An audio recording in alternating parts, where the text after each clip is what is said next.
missing something, but it's because it's your computer. Welcome in, everyone, to Football Friday, presented by Angels Alive. Got that? Hey. Yeah, back in person for the first time in a million years. Good to see you, buddy. But New Year's Eve. We got some games. We got some serious games today, don't we? College football playoff semifinals starting at 3:30 with Alabama, Cincinnati, 7:30 with Georgia, Michigan. Got a whole host of NFL games as well this weekend. Oh, there you go. Playoff implications. Corso is picking Harry Dog. He's got the Harry Dog mascot head on. So looks like everyone's on Georgia and Alabama like they've been saying. So I don't know. Chris is going to be on soon. So we should have everyone on here. We may all be picking different teams for the semifinal. I don't know. We might have some surprises for you. Yeah. So we're kicking off Wake Forest, number 17 Wake Forest, kicking off against Rutgers, currently on ESPN. We'll have that, talk about that a little bit when we get to the game previews. But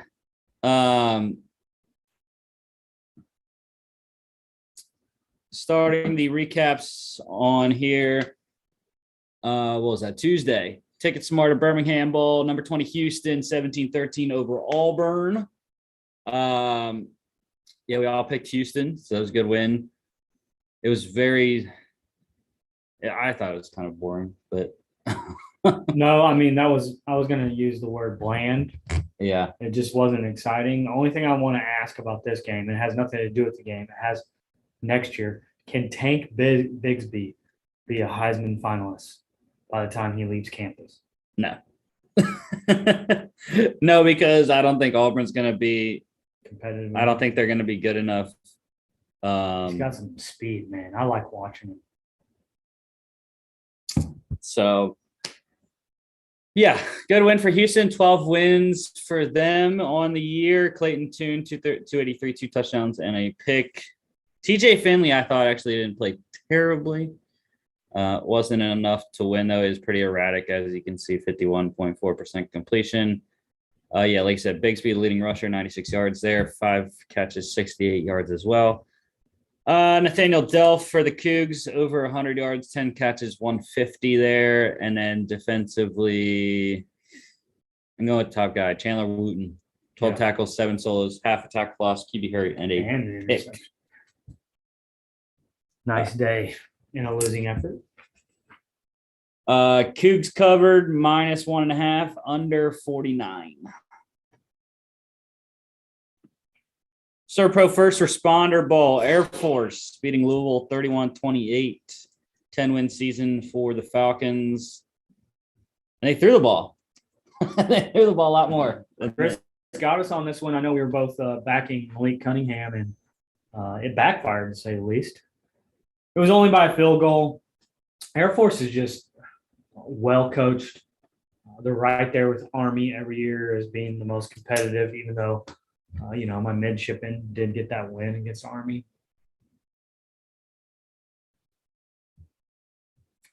Yeah, I did. I believe in the parlay that I had, I did have Air Force. Or no, I didn't touch this game. That's right, I didn't touch this game, betting wise. But yeah, I mean, Malik Cunningham didn't really have a bad day. 207, 1 touchdown, ran for 63 yards and a touchdown. Didn't turn it over at all. And Trevion Cooley had a nice day, 92 yards on the ground and a touchdown, 2 catches, 28 yards. But like I said, I think it was Zeke Daniels was the biggest. The other quarterback beat us. Mm-hmm. And like I said, throwing the ball, 252. They threw it a lot and downfield. 252 yards on only 9 completions. That's good. That's what we would call, Chris would say, well, look at the yardage. Yeah, it was just weird seeing Air Force throw the ball a lot more than we're used to. But like I said before, Air Force has been the leader in the 3 service academies that has gone towards more of a spread triple option like Coastal Carolina runs than the traditional one that Army and Navy continue to run. But yeah, Zeke Daniels, 9 of 10, 252, 2 touchdowns, 29 yards on the ground, 2 touchdowns there as well. My favorite guy, Brad Roberts, 77 yards on the ground. Hartman starting with the ball. Yeah. Jawar Jordan, also running back for Louisville, 100-yard kick return touchdown there. And Brandon Lewis was the guy that was catching all the balls from Zeke Daniels, 5 receptions, 172, 2 touchdowns. Look at that. Wake Forest starting with on the ground. And then defensively, I am going with Louisville, Yasir Abdullah, 9 tackles, 8 solos, 1 sack, 3 tackles for loss. That's 2 defensive players in losing efforts. I like it. I just picked the best stats. Air Force covers -1 over 55.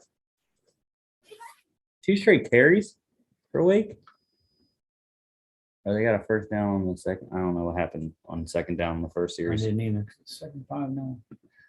All right, AutoZone Liberty Bowl, Texas Tech rolling Mississippi State 34-7. Yeah, this was absolutely terrible.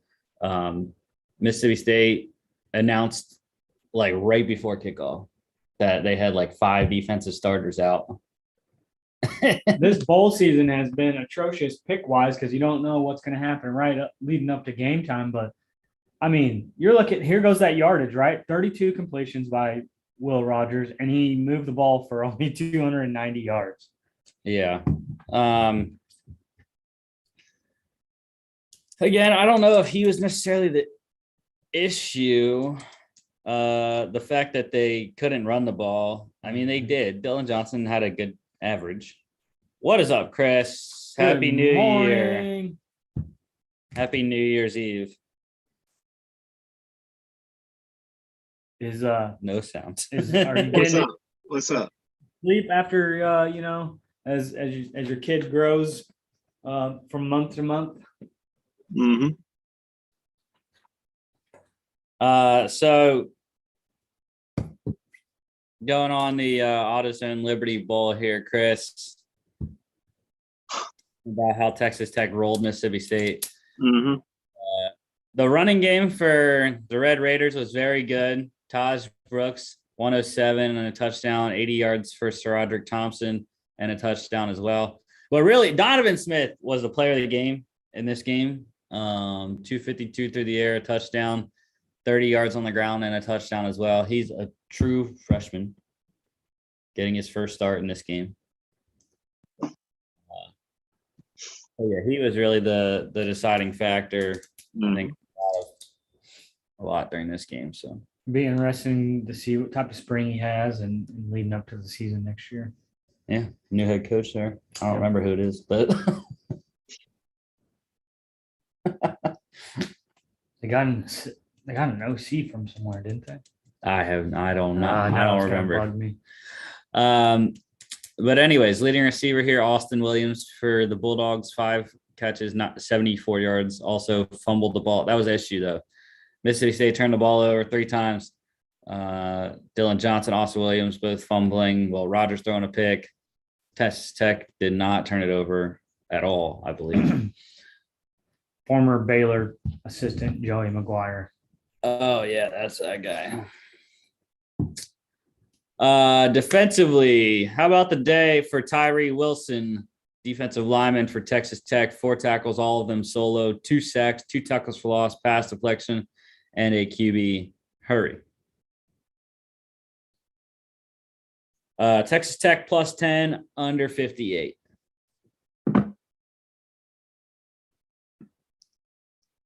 Guaranteed rate bowl. Minnesota getting it done, 18-6 over West Virginia. Both quarterbacks didn't really decide the game. It was the running game for Minnesota. Kai Thomas, 21 for 144, touchdown, did turn it over once. Marquise Irving, 19 carries, 129 yards. They were dominant on the ground game, and the defense hitting Jared Daggy all day. Mm-hmm. You guys know me. I'm a PJ Fleck fan. That's 9 wins. Pretty consistent. He was at 9 wins, 10 wins the last few seasons. It kind of quietly though, because the Big Ten, you had Wisconsin, Michigan, Penn State, Ohio State get more of the publicity. But I'm just a big fan of what PJ Fleck does there. And they did. They went in there and just played some smash mouth football in this bowl game. Yeah, they ran 51 times for 249 yards, 4.9 per clip. Mm-hmm. That's some Chicago Bears and Walter Payton stats right there. Yeah. They actually lost the turnover battle. They were -1 with Morgan's interception and Thomas's fumble, and they just got that one back on Deggy's pick. But not like I said, neither quarterback was very great. I feel like Jarrett Deggy's kind of like Sam Howell, except without the preseason hype. Yeah. That's not even worthy. Pass to Minnesota offensive lineman Daniel Fa'alele, running a 1-yard touchdown in there. And let's see, defensively, Minnesota, Esezi Otomuwo, 3 tackles, all of them solos, 2 sacks, 2 tackles for loss, and a QB hurry. Yeah.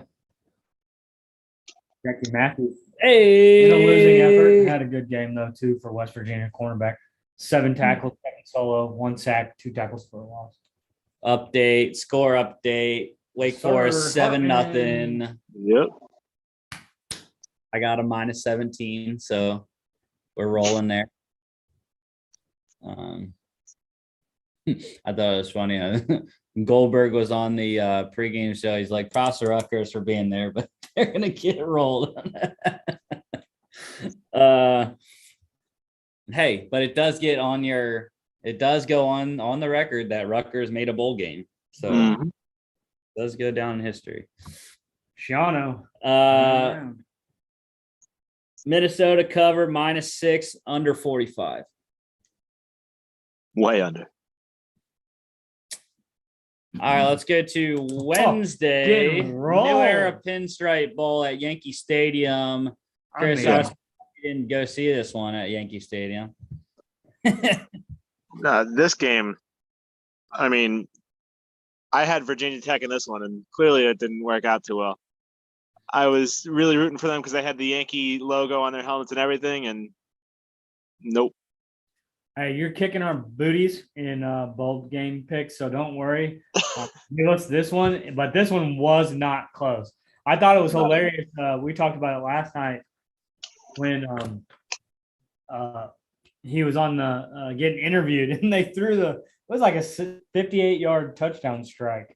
70, 75, yeah. Yeah, 70-yard touchdown throw. And he just was like, yeah. So Maryland 54-10. Like Mark said, new head coach Brent Pry was on, and a 70-yard touchdown throw from Talia Tagovailoa happened during that interview. But anyways, yeah, Talia was stellar.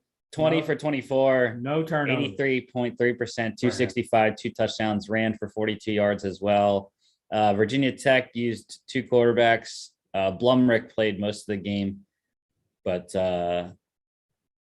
not that effective. 15 carries for 11 yards. Well, again, that's a sack. Yeah, I freaking hate college football when they do that. Neither team ran the ball that great. I mean, Fleet Davis has a really good average, but only 57 yards there. And then, yeah, I mean, catching the ball, Daryl Jones, 4 for 111, 2 touchdowns. He was the guy that caught that 70-yard touchdown.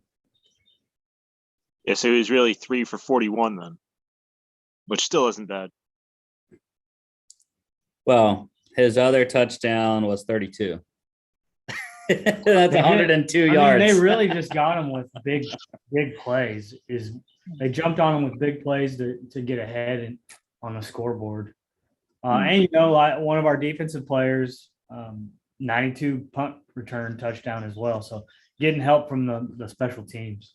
Yeah, they scored on all three phases. Tarheeb still, like you said, 3 tackles, 2 solos, pass deflection, 92-yard punt return touchdown, and then defensive lineman Greg Rose as well.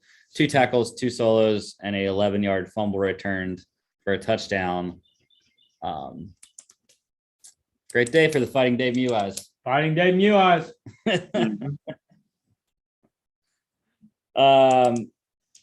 Maryland cover -4.5 over 55.5 because of that late defensive touchdown. Or no, they scored a 20-yard rushing touchdown at the end. That's right. I do think your guy from Penn State has his work cut out for him to kind of turn this program around. The Cheez-It Bowl. Oh, dude, I forgot my box in my car. I got a box of Cheez-Its, dude. Before we get into the stats, I want everyone to know it takes 72 boxes of Cheez-Its to fill up a Gatorade cooler, which got dumped on Mr. Dabo Sweeney. Number 19, Clemson, 2013 over Iowa State. It shouldn't have been that sweaty. It should not have been that sweaty. I mean, Clemson was dominating almost the entire game. They let Iowa State back in the game. I know we picked Iowa State. I don't know why. Why? I don't know why. You talked me into But it. I blame you. But I bet Clemson. So I was rooting for Clemson. But yeah, again, not great quarterback play. Yeah. I expected more out of Brock Purdy, but it was tough not having Breece Hall in this game, who opted out. So Before we made our pick. I mean, after we made our pick. yeah. So I thought Uyunglele looked pretty decent. He did throw a pick. I think it was just a right game plan. You know, they kept it low scoring. They were, used their defense, didn't ask DJ to do too much. They were short passes with the yardage you can see there for 187. I think the running game would have made a big difference for State.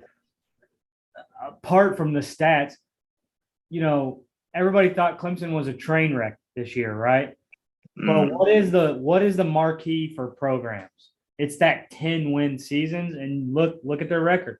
They got to 10 wins once again in what is a down year for them. And so I think they quietly went under the radar after a few losses. And the losses were close this season too. Yeah. No, I mean, this game was pretty much how I expected it to go. Because, I mean, you kind of touched on it already, Mark.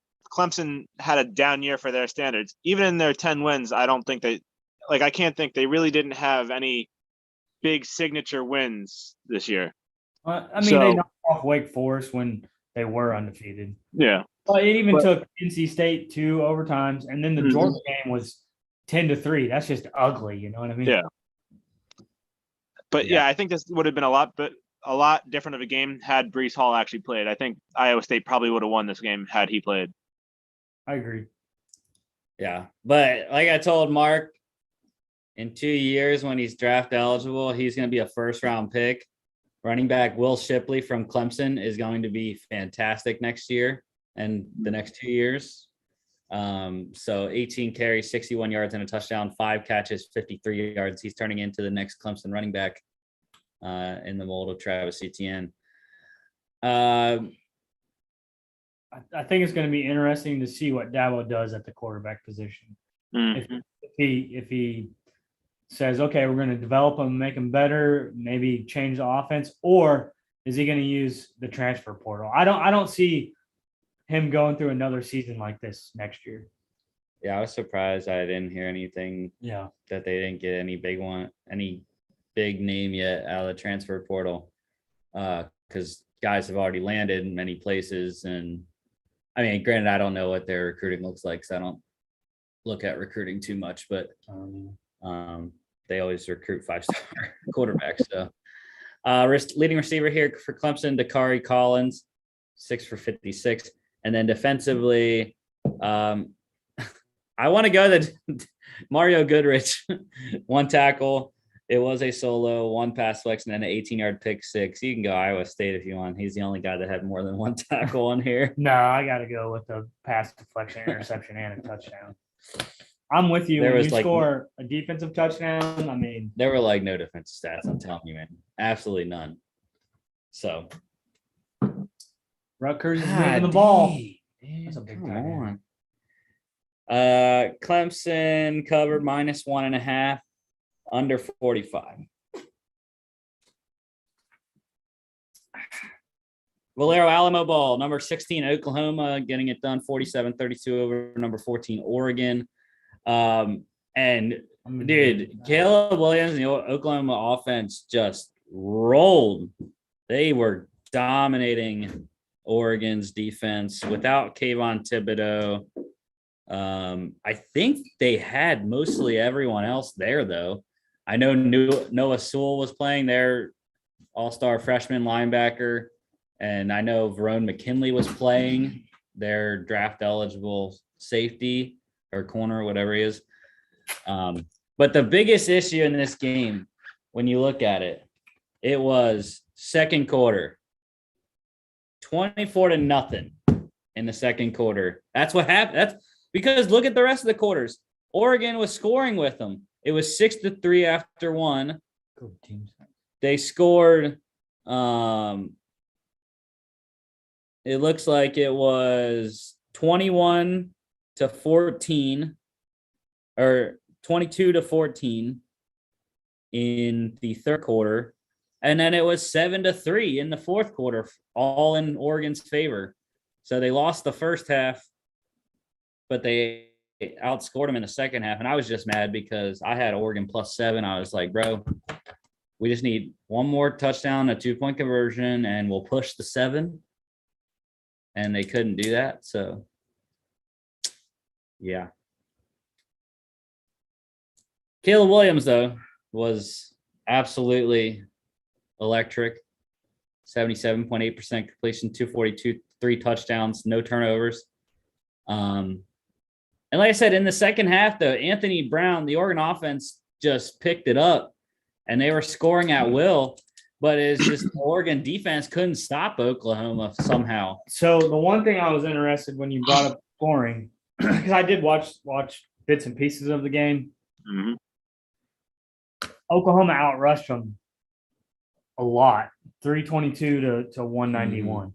And I thought that was going to be a plus for Oregon, or maybe even. But the one thing they don't show in college football compared to like team stats in the NFL is red zone attempts and successes. So I think both teams were moving the ball. You had 560 in yardage from Oklahoma and 497 for Oregon.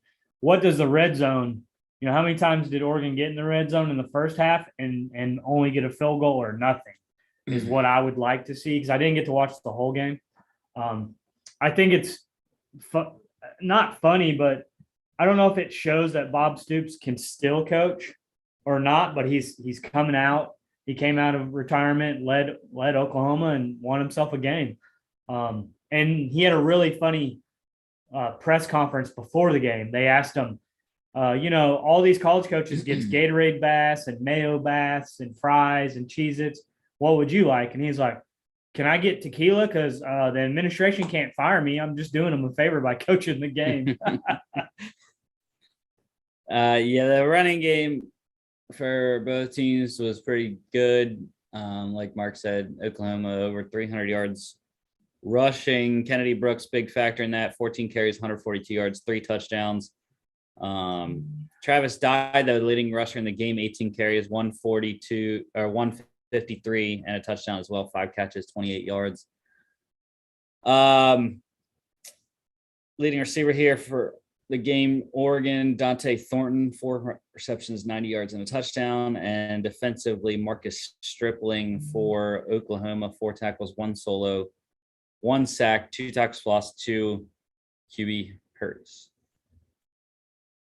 Yeah, I don't know what is going on with Wake Forest right now. I guess they're playing like they have all season, where their defense sucks.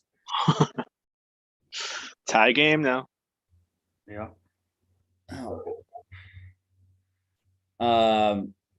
Oklahoma cover -7 over 64. All right, yesterday, South Carolina destroying North Carolina 38-21. Sam Howell was trash. He is trash. I don't want him on any of my teams. I'm not even going to talk about this. I asked you because you passed them on the road, the North Carolina buses, and I said, did they even get off the buses? And weirdly enough, DeCarrion Joyner, a wide receiver by trade, hasn't thrown a ball in 2 years. Dude, he threw some 9 for nice 9, balls. 160 and a touchdown. I guess if you're that open though behind the defense, all you got to do is loft it up there. One of them was a dime though. He threw it in the breadbasket as he was getting rushed. He looked athletic in the pocket. He had a high release. And then Zeb Nolan, the GA that's been playing for him all season, gets in there 3 for 6 and finds the red zone as well. So just a bad defensive effort. I've had a chance to kind of get to know UNC's AD over the past football season and pick his brain, and their defensive side of the ball is just atrocious.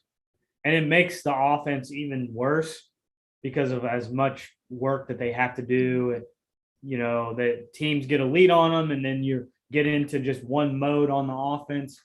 And so I wouldn't be surprised to see like a new DC or maybe a new even offensive coordinator in Chapel Hill next year. Mm-hmm.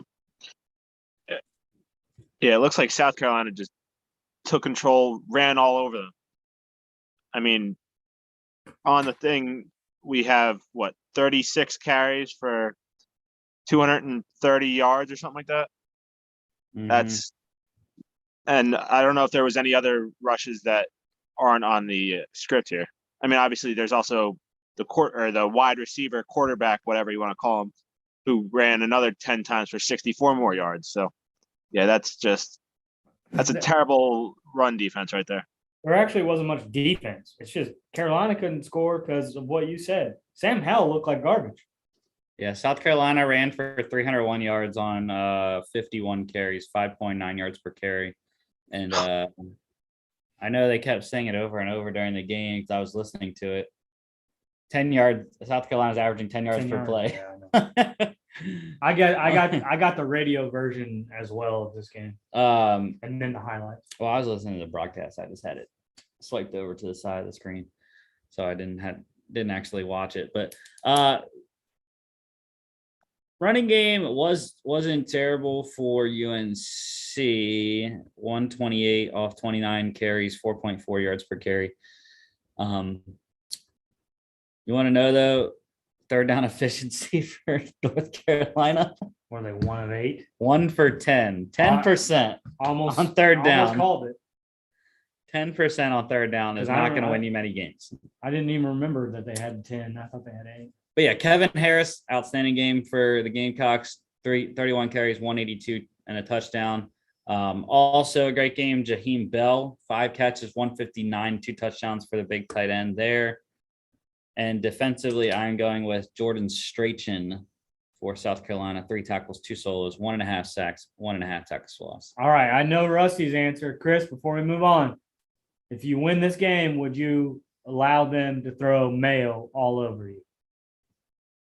No. I'm sorry. No.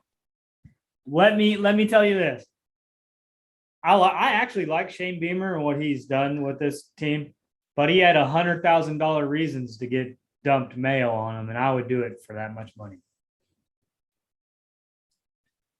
All right. South Carolina plus 12.5 over 51.5 or 57.5. You know what's crazy? Double-digit favorites this bowl season are, I believe, like 1-4 or 1-5. They're not good for this one right now. Look, I think they got outcoached in this game. I'm just going to say it. I like Mac Brown, but I think their game plan was better. All right, let's go to a more entertaining game. One I wish I would have watched instead of listening to. Oh, Tennessee, Purdue? Yeah, baby. Trans-perfect Music City Bowl, very small print because there's so much scoring. Purdue 48-45 in overtime over Tennessee. Dude, this is exactly why I picked Purdue. Aiden O'Connell I love the man. 534. No, he had a good game. Oh, He his was three not was- efficient at all. 55% completion, but he threw for 534, 5 touchdowns, overcame 3 interceptions because the Purdue defense, with how decimated it was, no George Karlaftis because he opted out. You know, they had all kinds of injuries in the secondary, but yet they stopped Tennessee 3 times in the red zone. Look, I started to watch this when it was 21-16 with about a minute 23, minute 20, minute 18 left in the half. And guess what happened right before halftime? That defense comes and strip sacks, Yeah. scoops it up, falls on it, and then boom, they score going into halftime 23-21. And I looked at Charlotte and said, whatever we're doing, we got home at that point. We've got to keep this on. I don't care if the kids are running around, what we have to do. This is a good game. And it lived up to the hype. It was back and forth. I do want to give out a shout out to Hendon Hooker. I mean, the guy accounted for 5 touchdowns, guys. That one fumble did lead to a touchdown before the half. And you could say could be the difference maker because it did, put him up going into the half. Mhm. But he was competitive all game, 26 of 41, better completion than O'Connell. The one thing I liked about O'Connell is every time he did have a mistake, he came back to the sideline and was firing his team up. He was that vocal leader, and they were following him. They looked like they would follow him into a lion's den. Yeah. So Purdue got stops. They only gave up 10 points on the 3 interceptions. They got on turned over on downs on the 3rd interception. But yeah, I mean, they got stops when they needed to, got turned over on downs. Tennessee turned the ball over on downs 4 times in this What are you game. doing to him? Oof. 4 times How in do this you miss game. that? That includes also the end of the regulation where the missed field goal. But Jabari Small was great for Tennessee, 26 for 180 and a touchdown, 1 catch, 2 yards as well. Not as much running game for Purdue. That's not usually what they're known for anyways. But look at the receiving stats. Brock Thompson, 7 catches, 217, 2 touchdowns. Cedric Tillman for Tennessee, 7 for 150 and 3 touchdowns. And then Velus Jones had 10 receptions as well. Is insane. Purdue's coach, is his last name, is it Prom? Is he the one coaching there? Jeff Brom. Prom, okay. Yeah. Sorry. He's a world beater. Like when I say world beater, he takes down top teams, not just this year. I know they're known for that. He did last year. Mhm. And this is another SEC team that Heupel turned it around. I mean, if they didn't hire a new AD at Tennessee and Heupel as the coach, this was going to be a dumpster fire of a year for Tennessee. And people were defecting after that whole scandal. And he goes 7-6, and this was a back and forth game. And I think Brom outcoached him just a little bit, getting 1 extra stop, overcoming your quarterback having 3 interceptions. Because when you look at these stats, especially the turnover, Tennessee should have won this ball game. Mhm. People are going to talk about the no touchdown. It really is like 6 inches. Oh my God. They're going to talk about the no touchdown in overtime for Tennessee. Mhm. Me not just being that I picked Purdue, but objectively, I that's a thought touch. that the right call was made. Because when you look at the replay, his momentum was stopped. And his team And then he reached it over. and his team was pulling them. And I would lie, I didn't get a good watching it. You can't hear it live. But what was explained, on the commentary is the whistle was blown way before he even stretched his arm out. Well, I thought they said the whistle was blown after he put it over, but it doesn't matter when the whistle's blown. It matters when the ref said it's forward progress. Yeah. So, I don't like when coaches know they can win the game with a field goal and then they just play to kick the field goal. Yeah. I hate that when coaches do that. Mhm. in overtime, especially. Got burned on a couple of wagers this season because of that. But yeah, really good game. And defensively, Chris, you'll like this one. Jeremy Banks for Tennessee, 20 tackles. Goo. 10 of them solos, 1 sack, 2.5 tackles lost, 2 pass deflections.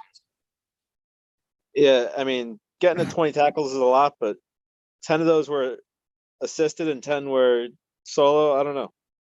I don't know if I like that or not.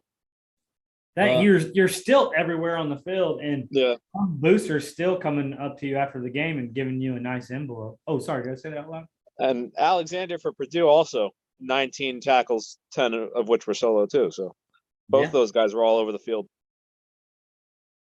Yeah, well, I'll also give honorable mention to Tennessee's other linebacker, Byron Young, 8 tackles, 2 solos, 2.5 tackles lost, and a pick. Purdue plus 7.5 over 66.5. Chick-fil-A Peach Bowl, number 10, Michigan State, 31-21 over number 12, Pittsburgh. Coming back. No Kenny Pickett for Pitt. No Kenneth Walker for Michigan State. Peyton Thorne had an outstanding second half, 354, 3 touchdowns, turned it over twice. But Pitt's issue started their backup quarterback, which was Nick Patty, And then ran for a touchdown two plays in on the first drive, I believe it was. Second drive. And then gets injured, hurts his shoulder. So third stringer Davis Bevel came in. And I thought he was playing relatively well. Neither team could run the ball at all. So it was quarterback central, and it was Peyton Thorne. He was the star of the game. in the second half. Well, I don't know. So they scored a touchdown on their first drive. you and I were watching the first half together, and me, myself, and I, old age, said, I got to go in and finish this in my bed. And I was like in and out, like watching a football game, kind of falling asleep, and then hear the fans cheer or something. The first half, though, was boring. I just looked at him and said, man, what was it at halftime? It was like 20, 21, 14. Hey, 14-7 Wake Forest. Pittsburgh. It was 14-10. 14. Sorry, I'm way off. But in the first half, Thorne should have had himself, in my opinion, a touchdown. He has a guy behind the defense, and he just throws a laser right to the cornerback. When you just put it by the pylon, your receiver chases it down. It's a touchdown because he was behind the defense. And I was just like, this is bland, but or lame was the first half.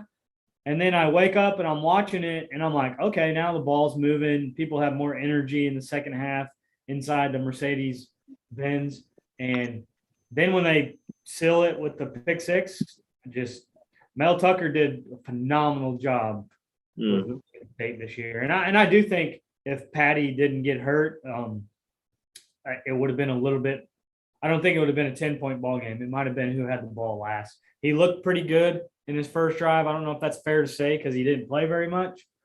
But this was 21-10 going into the fourth quarter. And 21 unanswered by Michigan State in the last 8 minutes of the game. So, the game reminded me of when Michigan State came back, and I'm drawing a blank. Against Michigan. Yeah, it wasn't. It was Michigan, wasn't it? Their lone loss. Michigan's lone loss. Yeah. Yep. That's what they kept saying that last night. Is it almost act like the Michigan game where it's just, all right, fourth quarter, we're turning it on now. Well, see, I'm not oblivious to everything when we're on this show. See. One thing though, the star receivers had star nights. Jordan Addison, the Biletnikoff Award winner, 7 catches, 114. And then Jalen Naylor, 6 for 108. Jaden Reed as well for Michigan State also caught 2 touchdowns. I always thought he was Jalen Reed. I thought they had 2 Jalen receivers. Yeah. But apparently it's Jaden.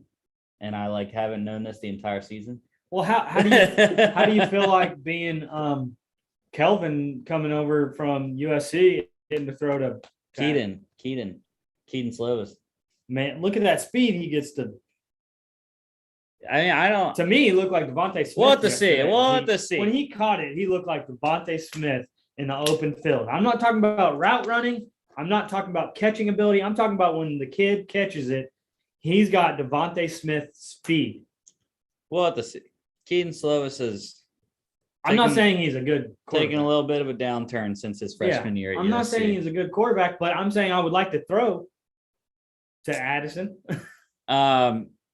Yeah, I took Michigan State money line live at plus 155, so it's pretty good there. Wow, if he would have handed that off, dude, that was gone. Yeah.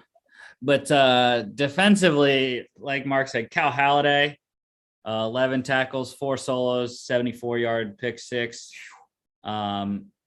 You also got to give it up to Cam Bright for Pitt, 4 tackles, 2 solos, and a 26-yard fumble return.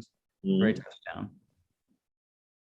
I didn't know that, not to interrupt us, but I didn't know Wake was in their 6th straight bowl game. That's a heck of a job by Dave Clawson. Dude, Clawson's very good. I'm talking about Wake Forest is not known for football guys. Michigan State cover -3.5, under 55 hit. That was a big thing, that Cal Halladay interception. You know, a lot of the times when guys know they sealed the game, they'll just go down after they pick it off. But he's like, nah, I'm a score and I'm a cover for everyone out there that has Michigan State -3.5. Because it was only 3 at that point, and everyone that had 3 was pushing. And everyone's like, bro, thank you, Cal, for saving 3.5. All right, last game. Last night, I stayed up till 2 freaking a.m. to watch this game. Good for you. And to watch my live -10.5 for Wisconsin not cover, like they should have. 20-13, Wisconsin over Arizona State. Again, this game should not have been this close at all. Should not have been even two scores. I mean, they were crushing Arizona State early. They didn't ask Graham Mertz to do anything. Braylon Allen, the man is 17 years old, and he don't look 17. He squats 610 pounds. They showed a video during the game. The man, he can squat 610. That's insane. 29 carries, 159, 2 catches, 2 yards. Then we ask why running backs get injured so often. Oh my God, dude. Oh. But anyways, yeah, they outscored Arizona State. It was 20. It was 20-6. Yeah. At halftime. We're covering. We're good. -10.5. And then Wisconsin does nothing. They do nothing in the but second half. Their defense holds tight, which is a staple for Wisconsin. But my question to both of you guys is, I never thought that Jaden would be the Heisman Trophy winner at all, right? But I do believe that Coach Edwards is a character builder and a culture guy. I never thought that his season would be this bad. Does that mean I thought that out west that USC, Oregon, Arizona State, and Utah would battle? You know, one of the 4, and they did. 2 of them played each other. But I mean, he's been the reason why they weren't very good. Yeah. For losses. I mean, I feel like we've had this conversation a lot in terms of coaching in the NFL versus college, but we normally have it the other way around. He was a pretty good NFL coach, and college is a different animal. So I don't know. I think maybe that could be the reason, because he's more used to being in the NFL. Maybe his offensive line isn't as good as what we thought it was going to be. Yeah. Oh, yeah. They couldn't handle the Wisconsin defense last night. The only reason I think they scored that touchdown in the second half because Jaden Daniels started running the ball. And that was the difference on their 2 drives that they did get. Or 3. Only 2 field goals and a touchdown. But yeah, him running the ball was their main offense because, as you can see, Ngata, their leading rusher, running back wise, was not anything. 23 yards on 11 carries, did score a touchdown. Pearsall for the Sun Devils, the leading receiver, 4 for 65 in a not very pass happy game. And shout out fullbacks, John Chanel scoring a touchdown, also caught 2 balls for 16 yards.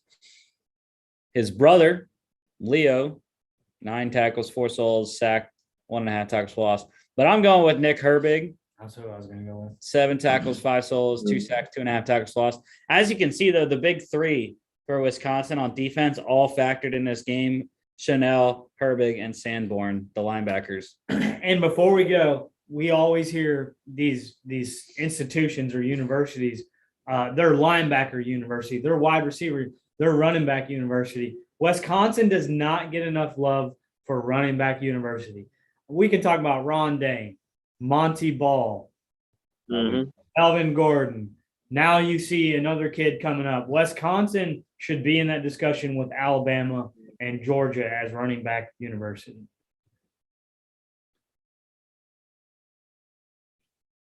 And I didn't even write this on the script. So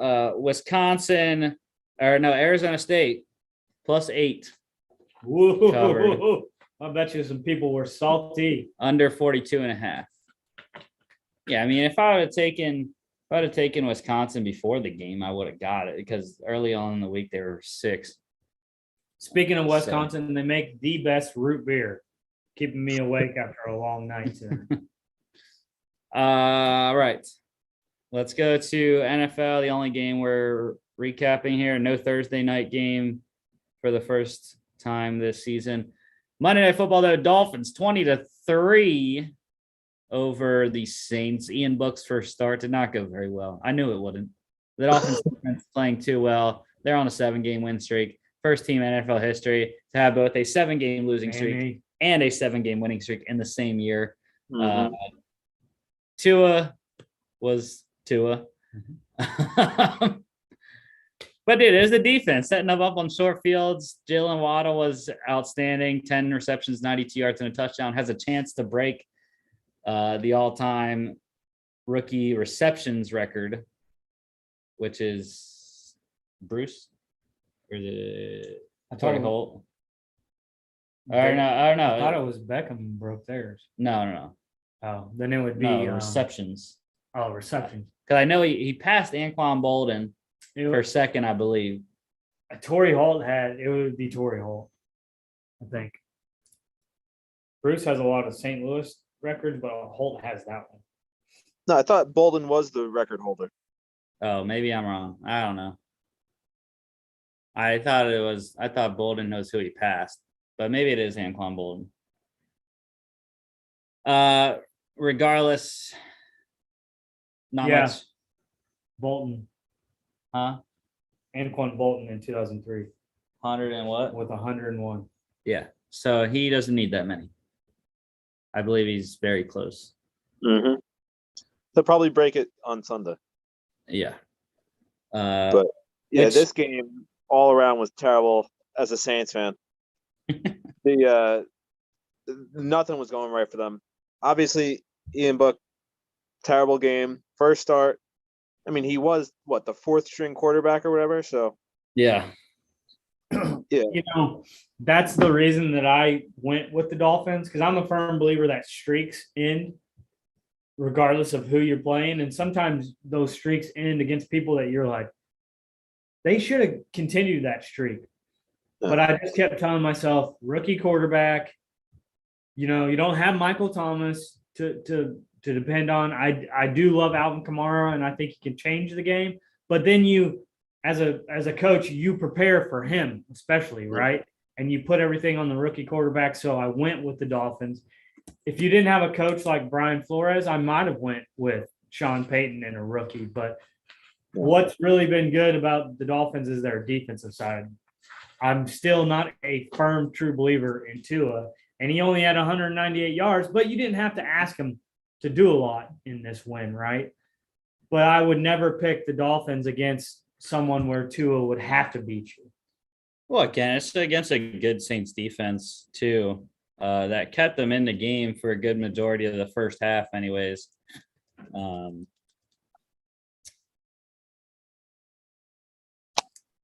And as you can see, it was a defensive game. I was disappointed first touchdown was Dolphins defense. I was like, oh man, you were heated. You were like, really? I was The like, Dolphins defense? I was like, bro, I had Mike Gesicki to score the first touchdown. I was like, wow. But anyways, defensively, I mean, take your pick. Nick Needham, 2 tackles, 2 solos, pass deflection, 28-yard pick six.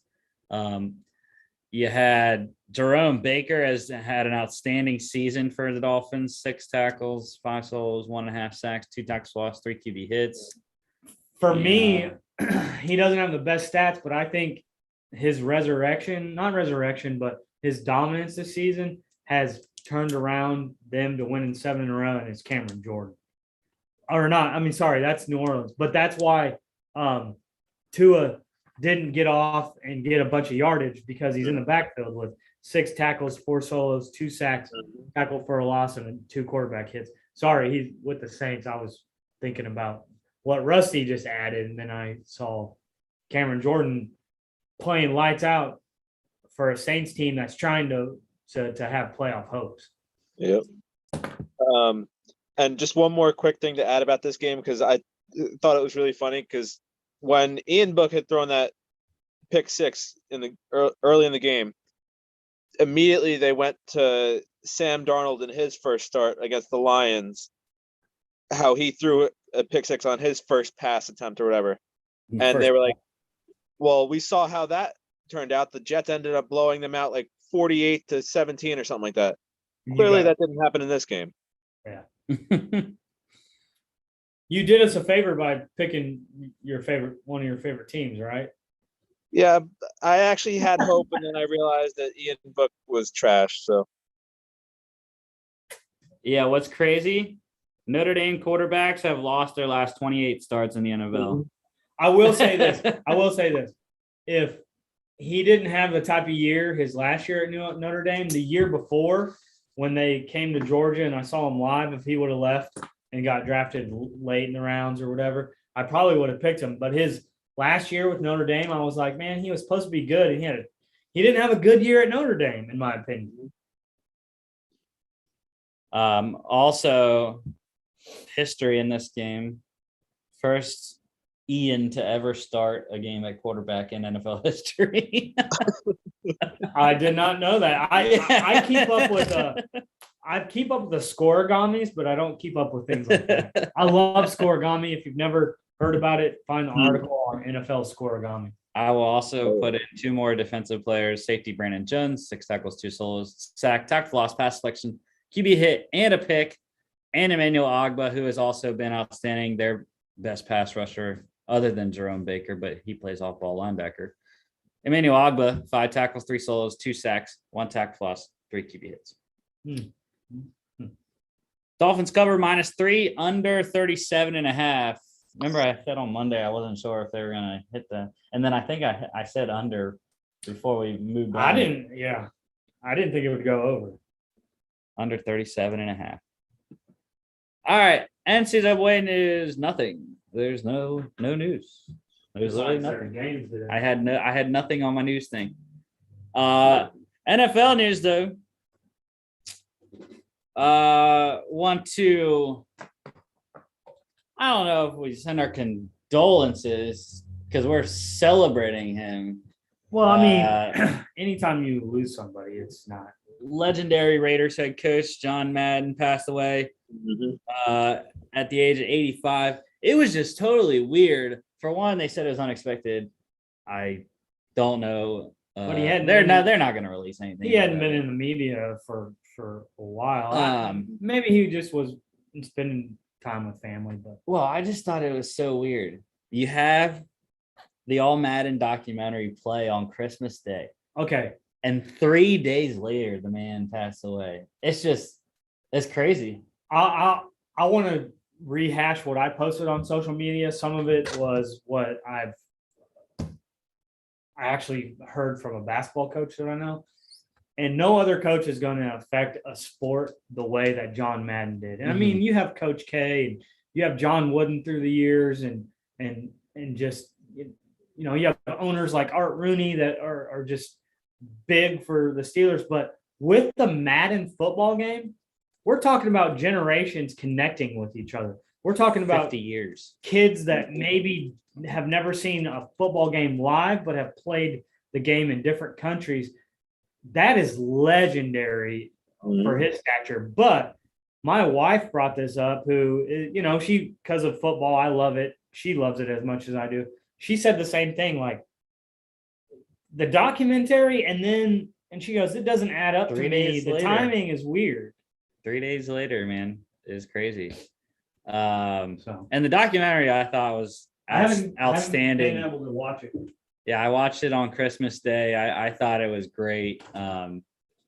Like Mark was saying, the amount of people that he reached that had never seen him coach, you know, like you and I, Chris, like we're too young to have been able to watch him coach.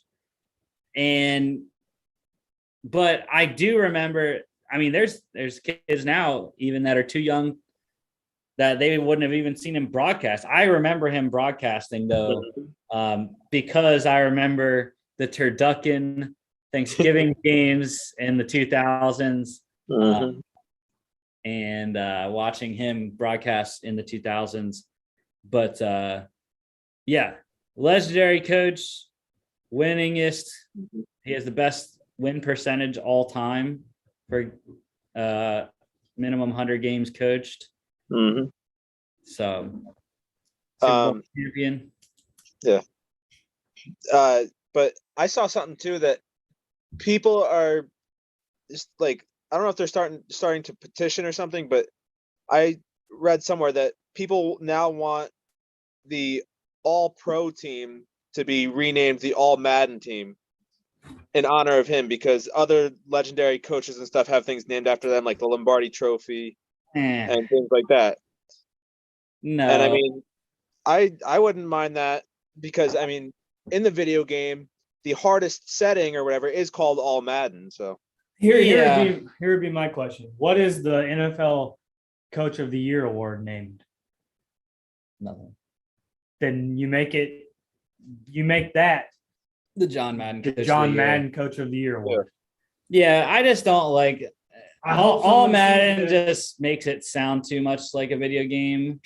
I hope And someone- plus, when he was broadcasting, they had the All Madden teams that they would put out.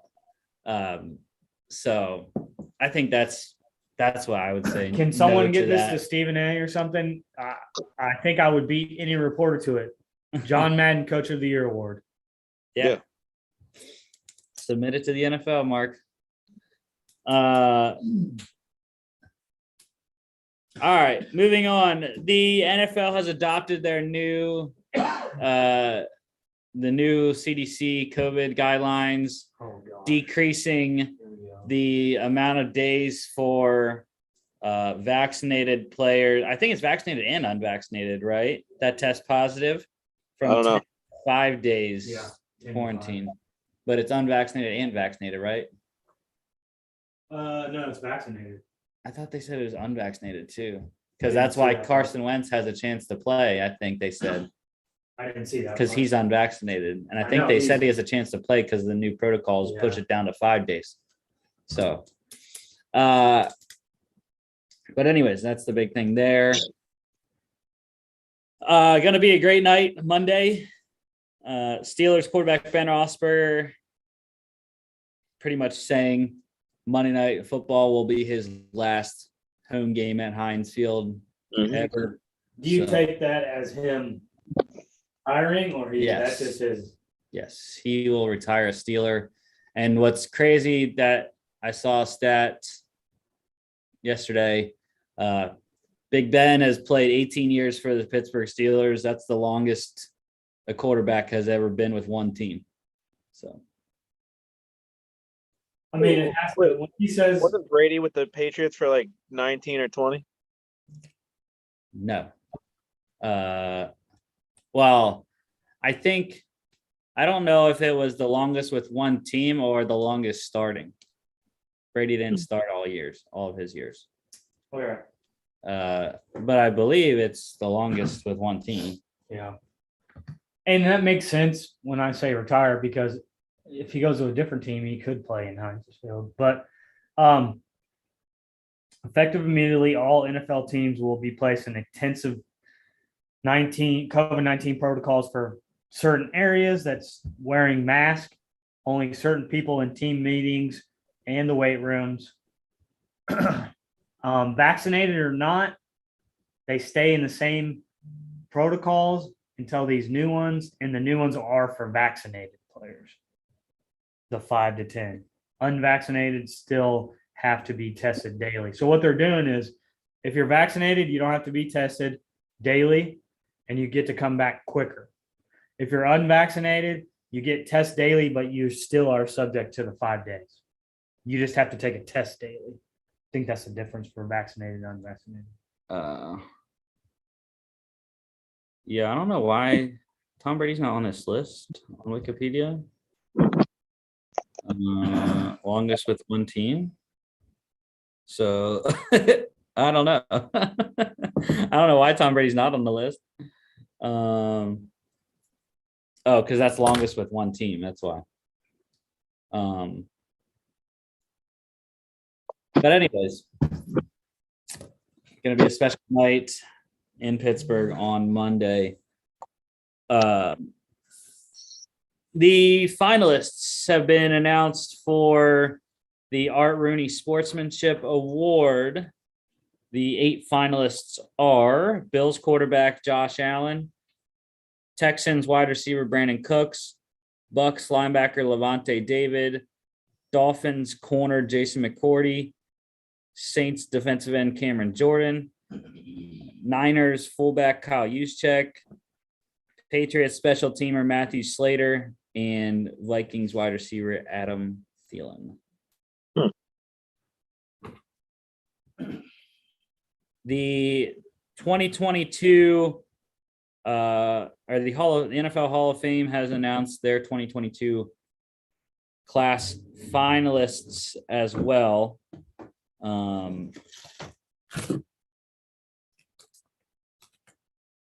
And the 15 guys that have made the finalist list this year are Jared Allen, Willie Anderson, Rondé Barber, Tony Baselli, Leroy Butler, Devin Hester, Torrey Holt, Andre Johnson, Sam Mills, Richard Seymour, Zach Thomas, DeMarcus Ware, Reggie Wayne, Patrick Willis, and Bryant Young.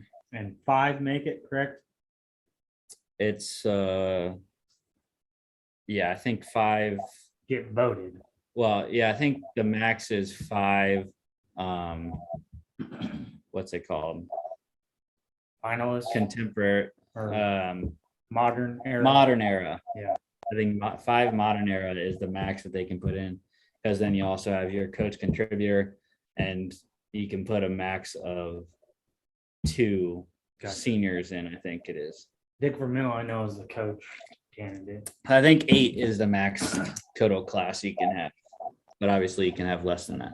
I have my opinions on a few of them. Like someone like Tony Baselli should be in my opinion. I think he, for the position that he played, that was who I looked at as a kid. Like, man, if I was his size in that position, that's who I'd want to be like.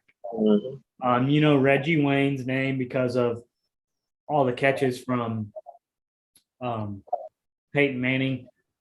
I'd go out on a limb. I don't know that he deserves it right now, but Torrey Holt, in my opinion, had the best hands I've ever seen from a wide receiver. And he wasn't our first option in St. Louis when we were good. It was Isaac Bruce, but that guy caught everything that came his way. He barely dropped it. I mean, you talk about Terrell Owens being just a big target and having these moments in the playoffs, but I remember him dropping passes left and right. Torrey Holt didn't drop passes. DeMarcus Ware is really good for his position.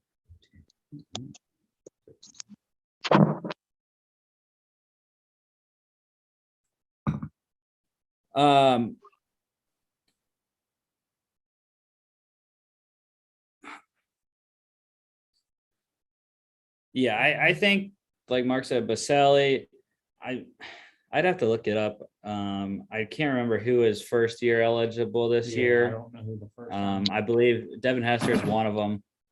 Yeah. He did um, change the special teams game. I will give him that. Well, he's the greatest returner in NFL history. By far. I So agree. I think that's why he should be in, even though the lack of special teams players in the Hall of Fame.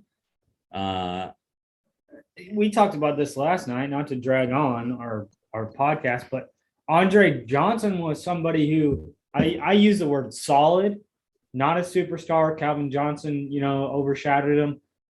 But look at his numbers with the quarterbacks that he played with in Houston. And he never had a Matthew Stafford. And he had some really good numbers in Houston. Mm-hmm.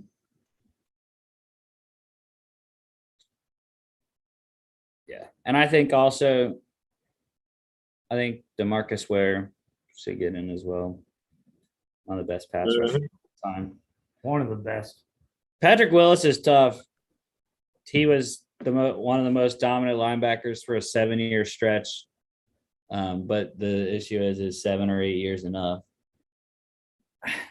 I agree with when I think of Patrick Willis, I think of an Andre Johnson, right? I said solid receiver. What I would say about Patrick Willis, strong linebacker for 7 years. But outside of that, but then you look at the average NFL life expectancy and it's like 3.3, right? So it was over that, but what were the playoff contributions, things like that. I don't understand. Yeah, this year's class I feel like is not nearly as good as like last year's was. No, I agree. So I agree with you. And I mean, the players are a lot more what a even than they were last year. And that's been the last few years. In someone that I respect because I see him as a coach now. Dion Primetime said that. Are we just letting people in to our, and you can call it a club, fraternity, whatever. Are we just letting people in because we have to vote people in, or what's the criteria? You look at, not to bring another sport into this, but baseball's hard to get into the Hall of Fame. Mm-hmm.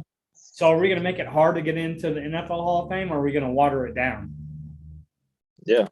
Yeah, baseball, there's no guarantee that anybody gets in a given year. But yeah, football, it should be a little bit harder to get into, but So I actually finally figured out the Ben thing. It's the most seasons ever played for one team by a quarterback by a quarterback. Oh. for his entire career with one team. Because Brady did play 20 seasons in New England, but he went to the Bucs, so he can't have that record because he didn't play with one team the entire time. One record Brady doesn't have. Let's go. which is a big thing in my opinion. Is that like Loyalty. I remember his rookie seasons. I remember watching him grow as a quarter. I remember people knocking Ben and saying this and that. He stuck with the Steelers. Mm-hmm.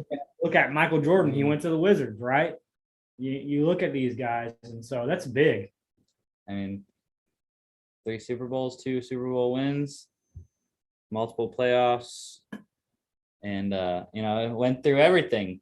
Had the motorcycle accident, had the sexual assault cases. Oh gosh. And you know where that happened? It's here in Georgia where So- you live. But surefire Hall of Famer, in my opinion. Mm-hmm. And I will say this: the best quarterback in that class of 04. Better than Eli, better than Rivers, Philip. yeah. Rivers. Granted, Rivers never made a Super Bowl, so Rivers is one of the best all time to never make it to the Super Bowl. And that's why Tom Brady is Dan Marino's right there too. is He a- lost him, but a GOAT, right? He blocked Philip Rivers. I think, in my opinion, that's also a organizational. If I'm a young quarterback like Kenny Pickett, I would love to go to Pittsburgh. I love what they have going on in Pittsburgh. They stuck with Bill Cowher. In today's NFL, they wouldn't stick with Bill Cowher that long. All right. Getting into COVID.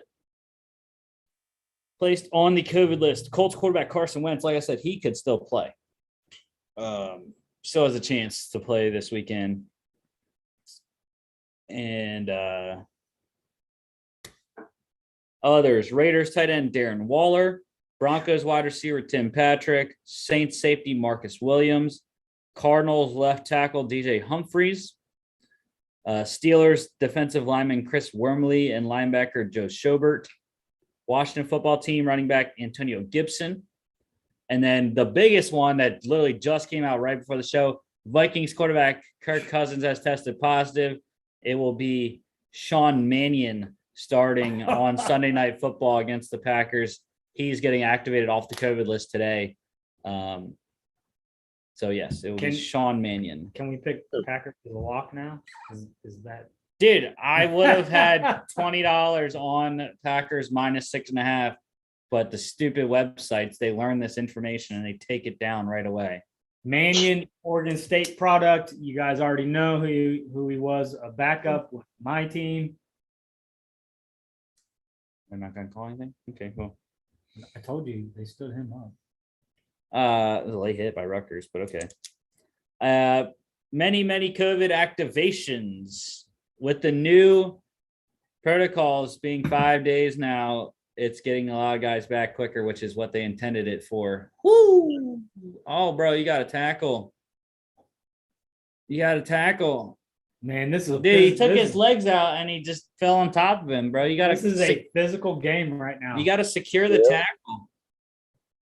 Look, dude, secure the tackle. No, but- Secure it. Sorry. Is his elbow down there? It looked like his elbow was down. No, it wasn't. Ooh, I think they're reviewing it. Anyways, COVID activations here. Bills, wide receivers Cole Beasley and Gabriel Davis. Offensive lineman John Feliciano. Defensive end AJ Epinesa. Yes, it was. Where? Is the right one?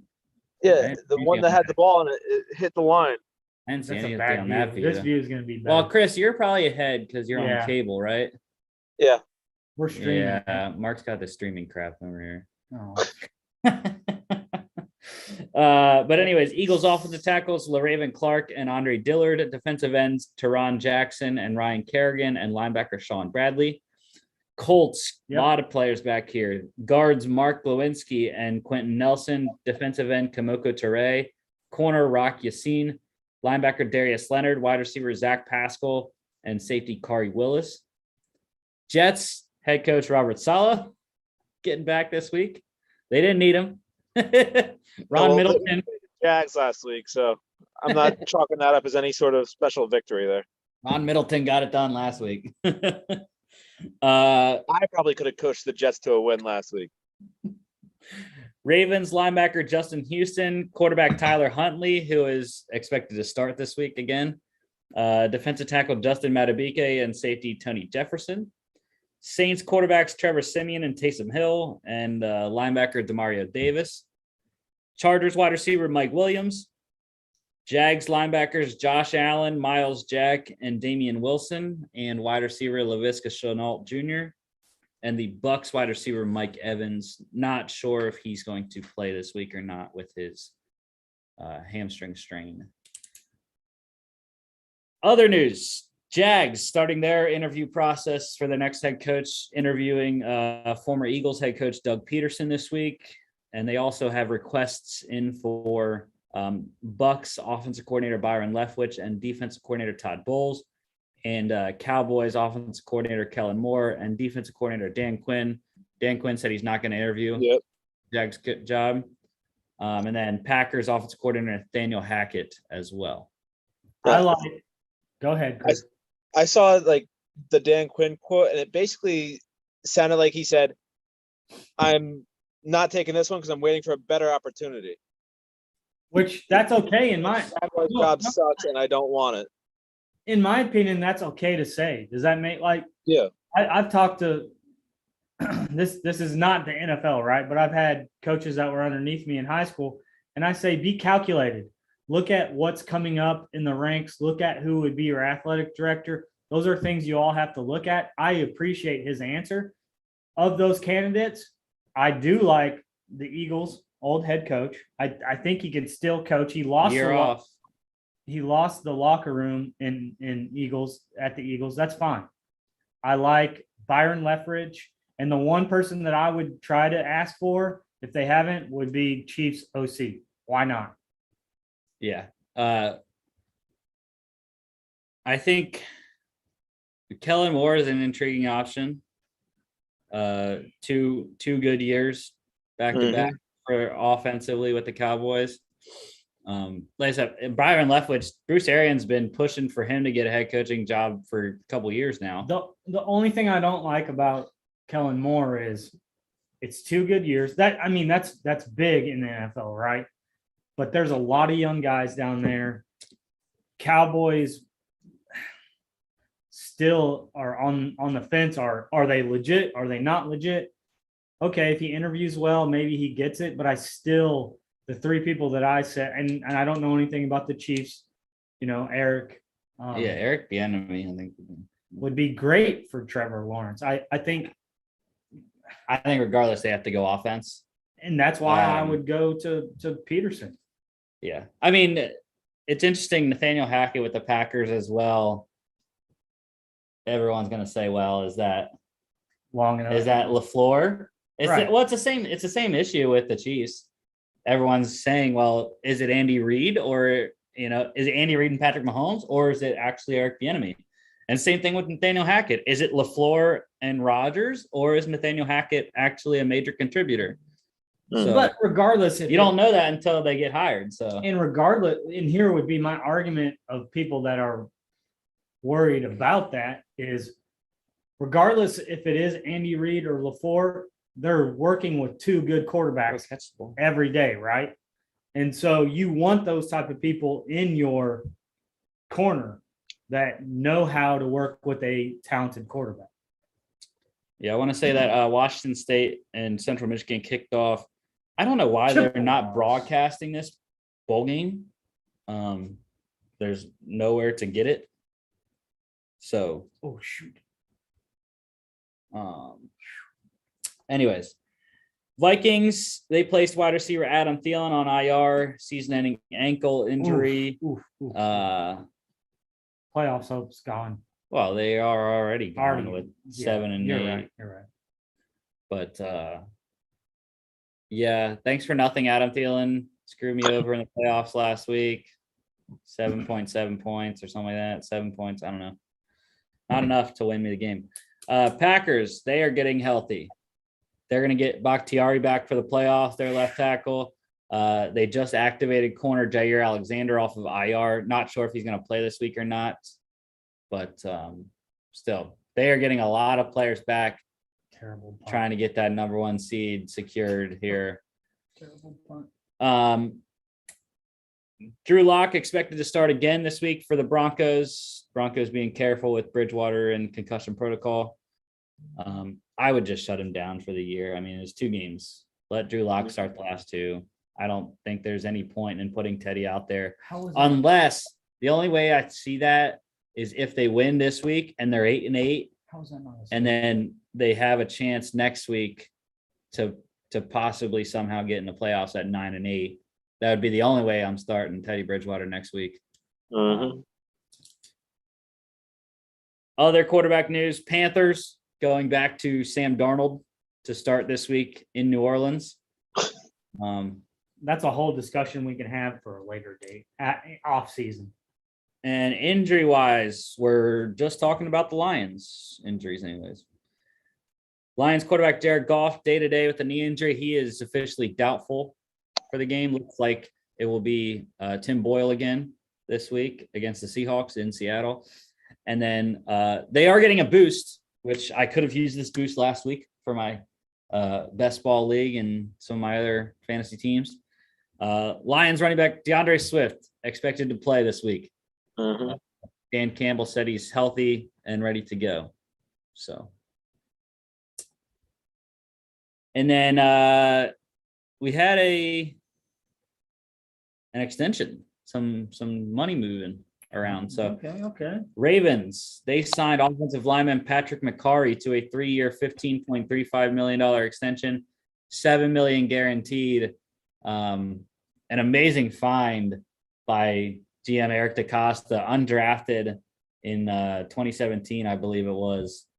And has been a key part of their offensive line the last couple of seasons. That's all I have. I think this is a great video, though. He just gets the beer and the popcorn sitting on the couch for 13 hours straight. That's what I do, except I'm going to the bar tonight. But anyways, I promised this on Monday, considering I didn't have the pick standings updated, that we would show the Monday pick standings. So that's what we'll do right now. So yes, Mark took the 1-game lead over Chris on the Monday picks because of the bowl games. And I gained a game on Chris as well. I am now 3 games back on Mark. Chris is 1. So you're gonna win the Monday standing, dude. I don't know about that.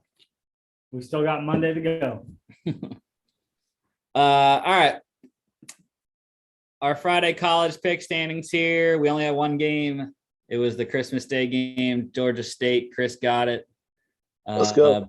And they beat Ball State in the Camellia Bowl. And there's no catching Chris. Oh, I forgot to mention in NFL news the Week 17 playoff scenarios. So there's a lot. So the Packers can clinch the one and only first round bye if they win and the Cowboys lose, or if they tie and the Cowboys, Rams, and Bucks all lose, or if they tie, the Cowboys lose, the Rams tie, and the Bucks lose. Your Rams, Mark. They can win the NFC West. They can clinch. Just win. Win and the Cardinals loss gets you the NFC West crown. Or a tie and a Cardinals loss. The fact that we still talk about ties in 2021. Well, there was one. me. There was one more. There was another one this year. I know. My stupid Steelers. Let's get rid of that. The Eagles can clinch a playoff berth. Yes, the Philadelphia Eagles can clinch a playoff berth. Well, let's lock them. They need a win, a Vikings loss, which is very likely at this point on Sunday night, and a Saints loss against the Panthers. Or they can win, have the Vikings lose to the Packers, and have the Niners win.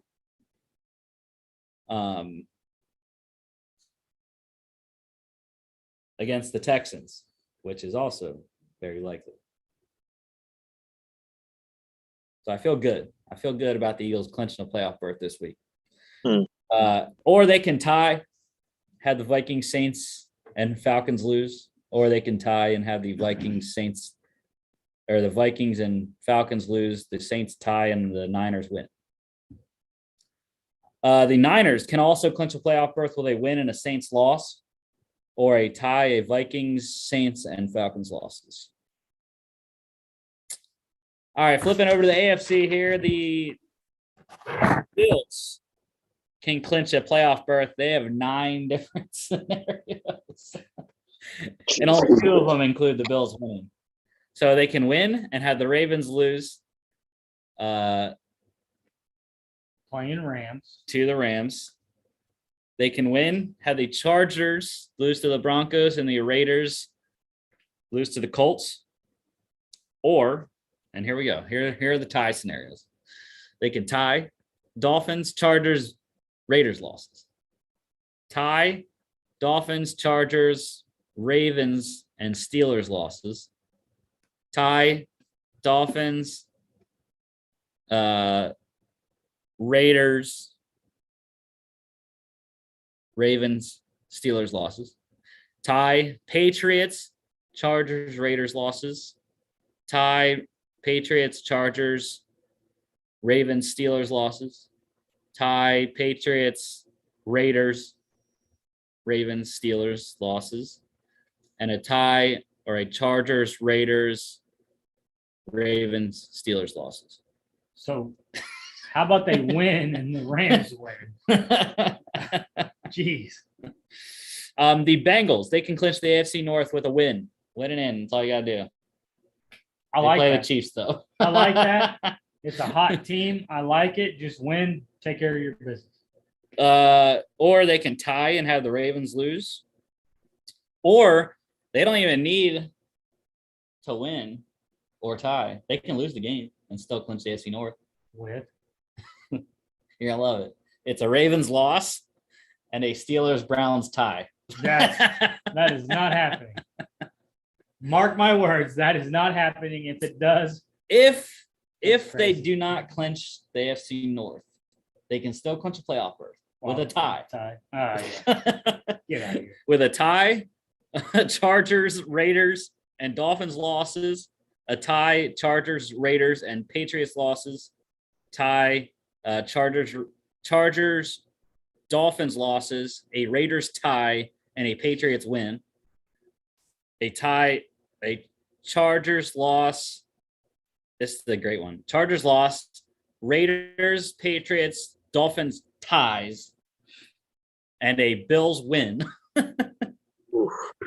Or a tie, a Chargers, Patriots losses, Raiders tie, Dolphins and Bills win.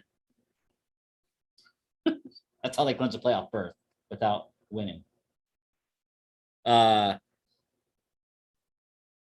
Colts, they can clinch a playoff berth as well. They got to win against the Raiders and they're in. Or they can tie Ravens and Patriots losses, or a tie and a Ravens and Dolphins losses. The Chiefs can clinch the Bye. first round bye in the AFC with a win and a Titans loss to the Dolphins. Or they can tie and have the Titans lose. The Titans, on the other hand, can clinch the AFC South with a win. They swept the Colts, so they are win and in scenario. They can win, have the Colts lose to the Raiders, or a tie and a Colts tie. Double tie gets the Titans the division. Just have everyone tie this week. See how it works. I would love that. They can clinch a playoff berth without clinching the division with a tie. Or a Chargers and Ravens losses, Chargers and Patriots losses, or Ravens and Patriots losses. They can clinch a berth if they lose to the Dolphins. Sunday, fun day. And then the Patriots can also clinch a playoff berth with a win and a Dolphins loss, a win and a Raiders loss, a tie, and a Dolphins, Raiders, Chargers losses. Is Rutgers? Oh yeah, let's go! Oh, dude, if he wouldn't have got tackled, dude, he was gone. He would have took that 98 yards to the house. That was a great pick, though. That looked like Malcolm Butler in the Super Bowl. Did. Back to the Patriots, though, birth-wise here. Tie and a Dolphins and Ravens losses. Tie, Raiders, Chargers, Ravens, Steelers losses, and a tie, Raiders, Chargers, Ravens losses, Dolphins and Bills wins. Yeah. A lot of scenarios. It makes it for The a fun NFC is Sunday. easy. The NFC is pretty easy. I mean, look, the NFC, the most you have on one team is 4 for the Eagles. Let's see how it plays out. You got 6 for the Patriots and 9 for the Bills. 5 different ways for the Bengals to clinch a playoff berth as well. I dislike that I'll be traveling all day, but I will be keeping up with it. All right. So yeah, Chris is currently 9 up on Mark. I'm 20 back now. I haven't even hit 300 yet, dude. It'll change this week. So the game going on right now, number 17, Wake Forest against Rutgers in the Tech Slayer Gator Bowl. I have Wake Forest minus 17. That's not going to happen because they're playing like Yeah, this crap. game is going a lot Well, better than we thought it was going to. I didn't think that they would cover 17 and a half because I do believe that Rutgers is good on the defensive side of the Rutgers ball. sucks. What do you mean? Currently Wake Forest 17-10 up, and they're going to drive and score a touchdown before halftime. And Rutgers gets the ball at second half. Sam Hartman, 11 of 18, 151 and 2 Ooh. touchdowns right now. Leading rusher for Wake. Kristen Beal-Smith, 7 carries, 22 yards. And A.T. Perry, wide receiver, 5 catches, 69 yards and a touchdown. They do have Gavin Holmes, defensive back, got a pick there on the goal line for the Demon Deeks. Rutgers has really had 5 players throw the ball in this game. What the heck? I have not been watching that closely. How did I miss all those? Yeah. So the actual quarterback, the starting quarterback, Noah Vedral, 7 of 11, 83 yards and a pick.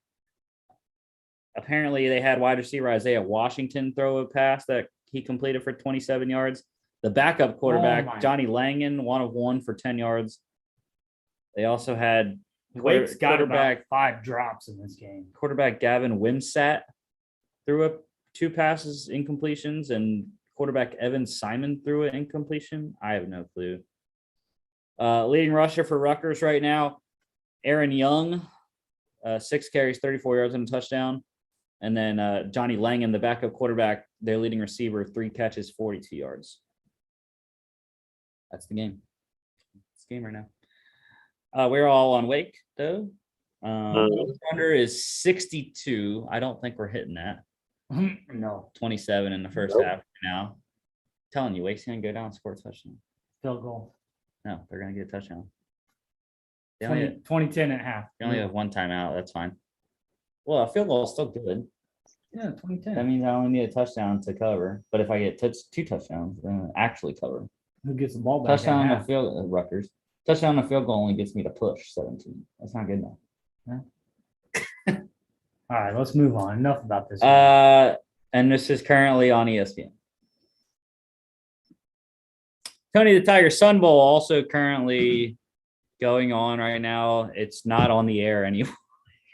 It's not broadcast on any place. I don't know why they did that, but cool.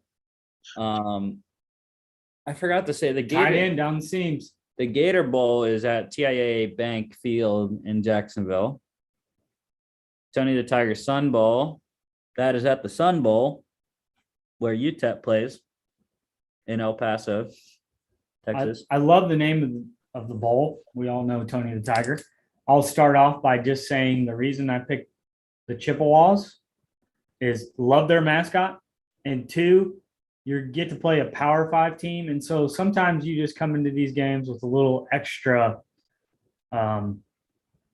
mojo, maybe is a better word. Are they a better team? I don't think they're a better team in my opinion, but I can't keep picking with you guys and can't gain a game, right? See, I think that Washington State, for one, they have all the momentum. After Nick Rolovich got fired, they have been outstanding. They crushed Washington in the Apple Cup.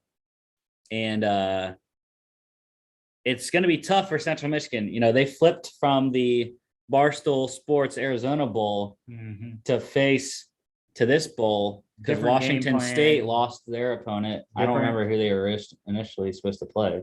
I don't remember, but that's the only thing I'm going off of is it's a chance to play a bigger opponent and maybe you still win. I'm not saying that they're going to. It would be easy for me to pick Washington State, but it's no fun if I just keep picking with you guys. So, yeah, that game is currently in the first quarter, no score. Chippewas on the Washington State 44-yard line right now. Over under for that game is 57.5. I'm saying we're going under that, considering we got no score with 8.5 minutes to go in the first quarter still. That one is, like I said, not streaming anywhere. They didn't attach a network to it. So, next game, starting off here, college football playoff semifinal at the Goodyear Cotton Bowl Classic in Dallas, Texas at AT&T Stadium. Number 4 Cincinnati, undefeated against number 1 Alabama. 13.5 for the Tide. I took it twice. It's going to be very tough. They also showed a stat how good Alabama is at AT&T Stadium, Oh, they're great. they have killed everyone. Their I- lowest margin, I think, was 17. I'm not going to go on a ledge and say there's no chance for Cincinnati to win. I'm not someone that would say something like that. So with saying that, obvious reasons. Let's go with obvious reasons why anyone would pick Alabama. I like the quarterback better, right? That's A. B, their second and third string, in my opinion, is going to give the second and third string the business. What I call as a coach, just dominate the second and third string of Cincinnati. If Cincinnati is to win this ball game, it has to be completely from their stars making it a game. How many snaps are they going to play? It's going to have to be the old Alabama running back just saying, hey, I get to play my old team. I'm going to gain some yards. Ritter can't turn it over. And their cornerbacks are legit NFL cornerbacks, and they are down a wide receiver that is a playmaker for Alabama. But in the end, the things that make Alabama really good, they wear you down. They're disciplined. I loved what Nick Saban actually showed it to my wife at the dinner table last night. And I said, these are things that I've said as a coach at the high school level. And a reporter asked him yesterday in the press conference, how much has this young team tested your patience? And he said, no one's tested my patience because I don't have any. And that's why Alabama is so good. He doesn't go, okay, I see a different team this year. He goes, okay, I have a different team. You live up to my standards. And what is the standard for the Crimson Tide? It's the national championship, y'all. And so that's why I'm going with Alabama. I would love to see Cincinnati upset Bama, even though it'd make the SEC look worse. But how fun would it be to have a non-Power 5 on Monday night? Well, we know SEC's record in bowl games right now, not that great. It ain't going to be 1-6, y'all. It is not, unless they come out here and have, I'm telling you, they have 5 turnovers, they might lose. Yeah, I think that's been a story all along. Like Mark was saying, the corners against Jamison Williams and the other Alabama receivers. Like I said, I don't think it's very difficult. John Metchie is out. Double cover Jamison Williams the entire game. He's gonna beat you still a little bit, but you're not gonna shut him down. You gotta limit Jamison Williams, limit his production. If Jamison Williams has 5 catches for 71 yards, I will take that. Like that is fine. I don't think he's gonna kill us with 5 catches for 71 yards. But I think it's the pass rush. You got to get pressure on Bryce Young. Georgia didn't, and that's why he was able to throw the ball all over the place. If you don't get pass rush, and that's the thing too with the corners, you know, if you can cover them long enough to let your pass rush get there, usually it's the other way around.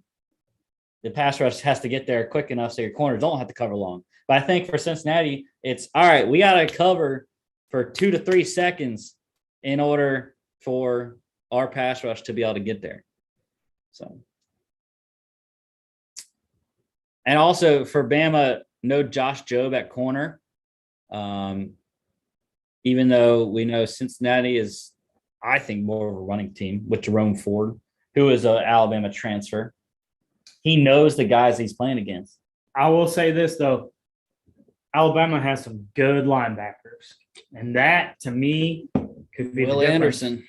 Willie Anderson, I think, is the key to this game. Yeah. I think it's going to be Desmond Ritter's on offense. For Cincinnati, Desmond Ritter has to run the ball. You got to run the ball with the quarterback. He's the X factor on offense for them. And I think they're going to try to shut down Jerome Ford and make Desmond throw the ball, just like they did against Georgia, where they shut down the run game. But I think Desmond Ritter's capable of throwing the ball. It's just, is Alec Pierce, and that's the thing. I don't even know any other, off the top of my head, I don't know any other of the receivers' names. I know Alec Pierce, and that's about it for the skill positions catching the ball.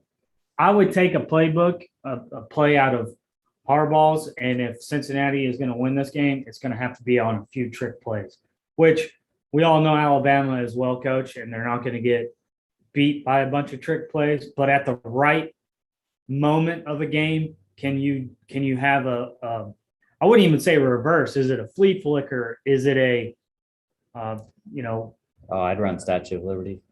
I'm saying you're right. I'm on that you have to have one or two instances where, oh my gosh, we weren't expecting that.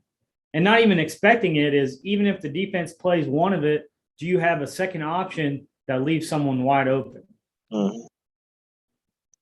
Yeah, I'm just thinking of I'm thinking of a play in my head right now that would be a fantastic trick play, but it's a Statue of Liberty reverse Sally.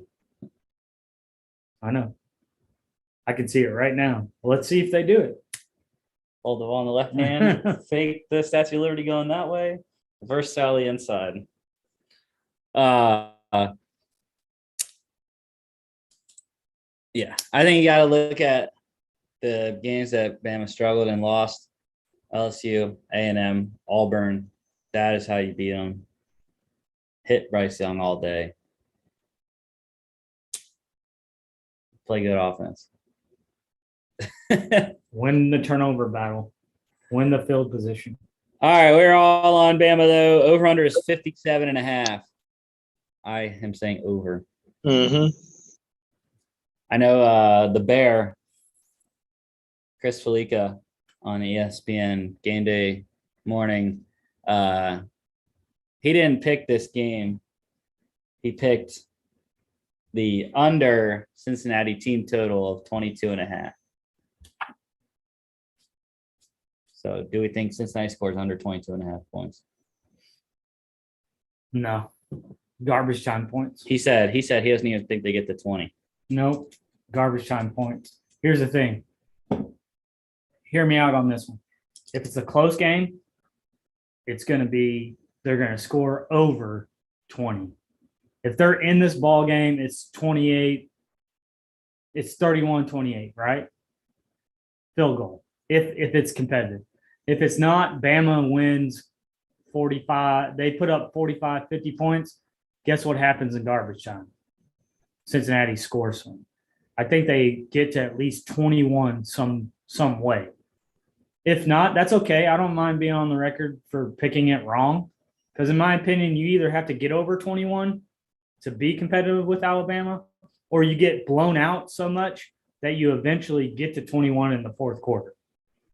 Yeah, I think it's uncharacteristic to do it, but if I'm Cincinnati and I win the coin toss, I'm taking the ball. Here and here's my thing about. I think you got to come out firing. Here's my thing about getting to 21. Hear me out on this. You're right. I know.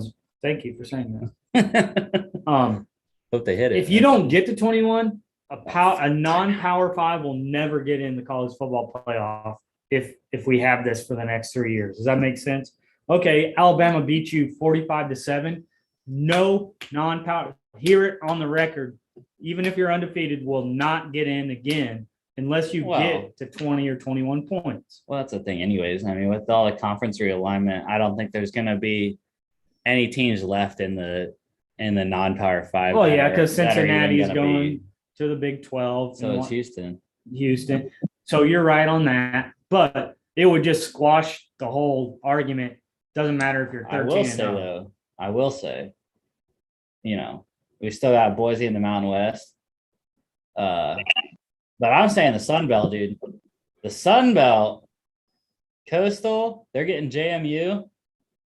Dude, I'm telling you, the Sun Belt's coming up. Well, then all those schools have to be rooting They're going to be the next American for conference. Cincinnati to get 21. The Sun Belt will be the next American athletic conference. I will tell you that. If you don't get to 21, I don't see how you put someone back in the college. Dude, is Shiano really going to take all 3 of his timeouts right now? I think so. I hate him so much. Freaking New Jersey. Anyways, do we have a chance of a Cincinnati-Michigan final at all? 3:30 on ESPN. I mean, there is a chance of that, Mark, but very slim.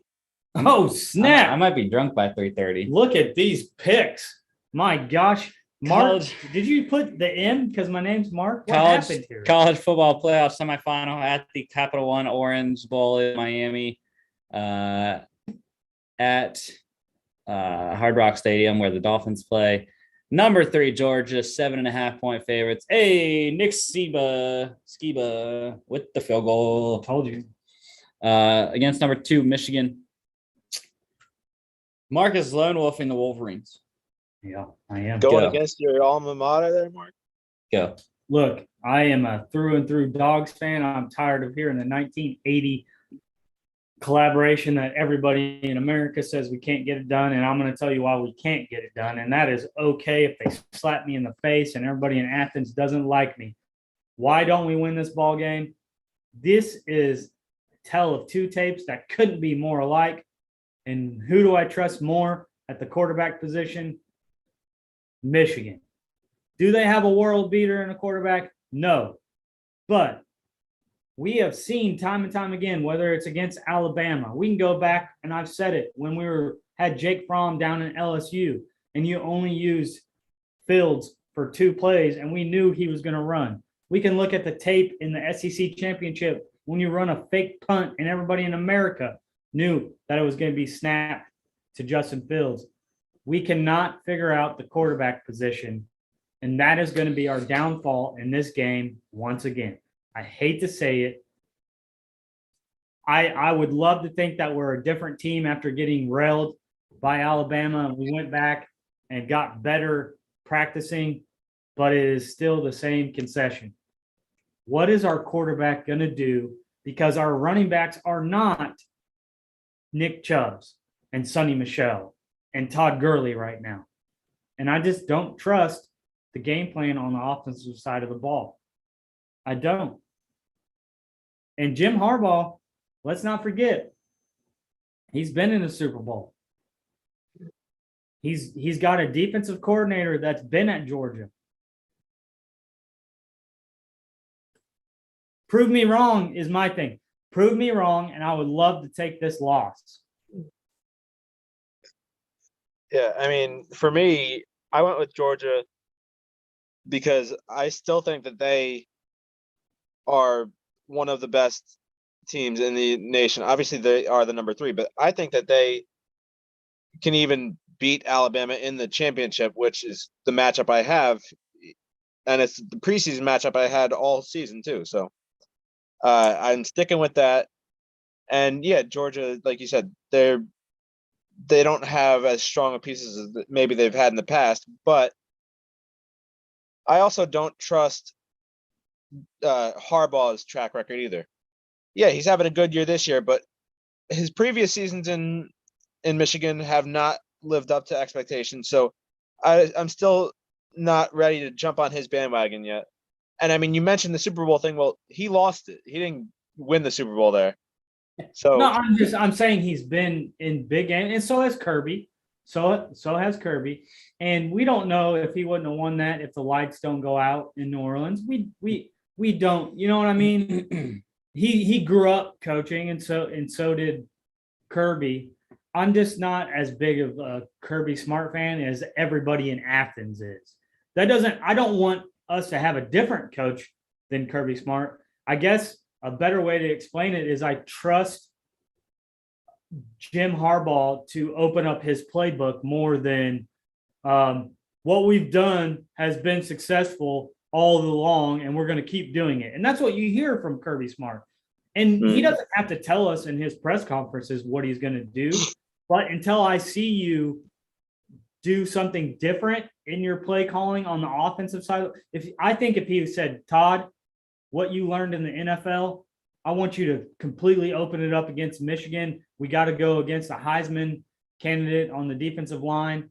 Then I would trust it. Does that make sense? I think Jim Harbaugh would do things that maybe the Eagles beat the Patriots doing with Nick Foles at quarterback more than Kirby going, we're not going to go outside of what we do, and that's not our culture or identity. Well, to beat somebody, sometimes you have to, a word I would use would be creative. I think where the creativity has to come in for Georgia is in the running game, not necessarily in the passing game. I think they can use sort of like, I don't know if this is correct or not. I'm remembering back to the Vanderbilt game. They used Lad McConkey and Brock Bowers on sweeps, non-traditional runs. Yes. So I think that's where you could see something different in the running game, because I don't think pounding it with Zamir White and James Cook or just straight ahead every play is going to get you what you want. No one wants to hear this, but here's what I would say is you don't have to. Traditional running is you're going to line it up and hand it off, right? Maybe it's a counter, maybe it's a sweep, maybe it's a dive, maybe it's a draw. But people are running the ball by being in the shotgun and faking it one way and having your running back in motion and having a little dump pass behind the line of scrimmage and opening up, an off tackle or an end around. If I see that from Georgia, I think we have no problems in this game. But I haven't seen it throughout Kirby's entire tenure. But I do like the matchup. Georgia defense versus a run-heavy Michigan offense. I think I really like that matchup. Got to see more from Jordan Davis. I was talking to Mark last night. I feel like I haven't seen anything from Jordan Davis in the last 3 weeks of the season. He wasn't noticeable at all in the SEC championship game. I think that's one person you got to look at on the defense to stop Hassan Haskins and co. But also defensively, I mean, why can't this be a normal Georgia game? Defense carrying the offense. And here's somebody for your Scoring guys' points. For your guys' sake. Pickens comes back. He has been rehabbing. They used him a little bit in the SEC championship. I think he'll get a lot of targets. Do we get a lot of targets and see what type of NFL talent he really is?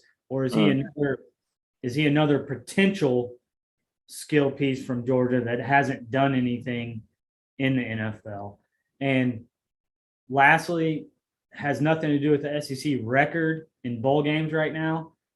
I'm telling you right now, the SEC East is not strong. And so that 12-1 record is a product of playing from the east side of the division.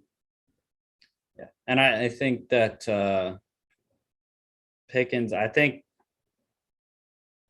Todd Monken's got to do, I would do a bunch of route combinations with having Brock Bowers and George Pickens on the same side of the field. Yep. I do believe that if we're lining two teams up in their schedule, yeah, Clemson was a great win. After that, where do you pick a good win from Georgia? Michigan, in my opinion, went through the gauntlet this year, regardless of what Harbaugh did in all of his past seasons. And it does take time to get your recruits and your culture. And he's a Michigan guy. I think they had a much tougher schedule. And I would argue that until I'm blue in the face. And everybody in the South would say, you're totally wrong. But look at the Big Ten and the type of teams that they had to go through this year. Over under here is 45.5. I took the under. So I don't know if you guys are on that too. I say Michigan State, Michigan type game. So Mark's going over. If it's, I think it's going to be low scoring too. So in that doesn't mean that it's going to be 37-33. I'm saying that's going to be the point spread. I don't like the 7.5, I guess is what I don't either. Say. It could be 21-20, 28-21, 24-21, whatever it may be. 7:30 on ESPN. Mark, your Chippewas, I hate you right now. They're up 13-0 on Washington State. 2 field goals and a touchdown. A lot of game left. I'm not getting excited. The difference right now, running back Lou Nichols, 10 carries, 67 yards and a touchdown. He's the only offense for either team because Jaden Delora is 3 of 7 for 7 yards, and Daniel Richardson is 5 of 10 for 57 yards. So, and they got a turnover on the last kick return. Returner fumbled it, set him up at the 20-yard line. That's nice. So, all right. Tomorrow, New Year's Day, Outback Bowl, Penn State against number 21 Arkansas. Mark's rolling on the Razorbacks. My friend Riley Wilkins would be happy. Mark, what's your pick? I went again with, I think they're two evenly matched teams where the defensive side of the ball is going to dictate a lot of this game. And I went with it because I knew you guys, with you being in person at my house, I said, let's go. Let me just lone wolf you guys so I can argue with you guys. I can see both sides of this. I think both are well coached. I've had, all I've ever asked you is, could you go get someone better than Franklin? I don't think there's anyone else out there that you could go get. I think his contract extension actually looks really good compared to the contracts that were doled out to other coaches. Mhm. I'm going to go the quarterback position. I just think they're a little bit more athletic at Arkansas, and that could be the deciding factor if both of the defenses are playing up to their capability. Yeah, I'm not sure who's playing for Penn State and who's not. We have draft eligible guys, Jahan Dotson at wide receiver, Jaquan Brisker, and Tariq Castro Fields at defensive back. But I still think Penn State can do it. Sean Clifford returning for another year next season. He's going to want to go into next year with a bang. And I think having this whole month off he will be 100% for this game. And I think you'll be able to see that because Sean Clifford in his career has had some exciting moments, but he's also had some very low lows. And I think being able to beat a top 25 team will propel Penn State into a very solid 2022 after a hot start and then just getting thrown under the bus down the stretch. So We'll find out tomorrow. Arkansas -2.5. Over under is 48. I'm going under. Penn State's defense is still good, even without Brent Pry calling the plays and without some of those guys potentially. I still think they have enough on defense to hold KJ Jefferson to a limited score.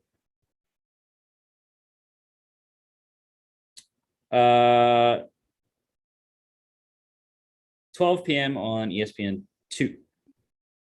Over under. I already said that. What is it? I didn't hear you. So Over under 48. I'd go under. I'm going under. Yep. I do know one person that is not playing for Arkansas. That is wide receiver Traylon Burks. He is going to the draft.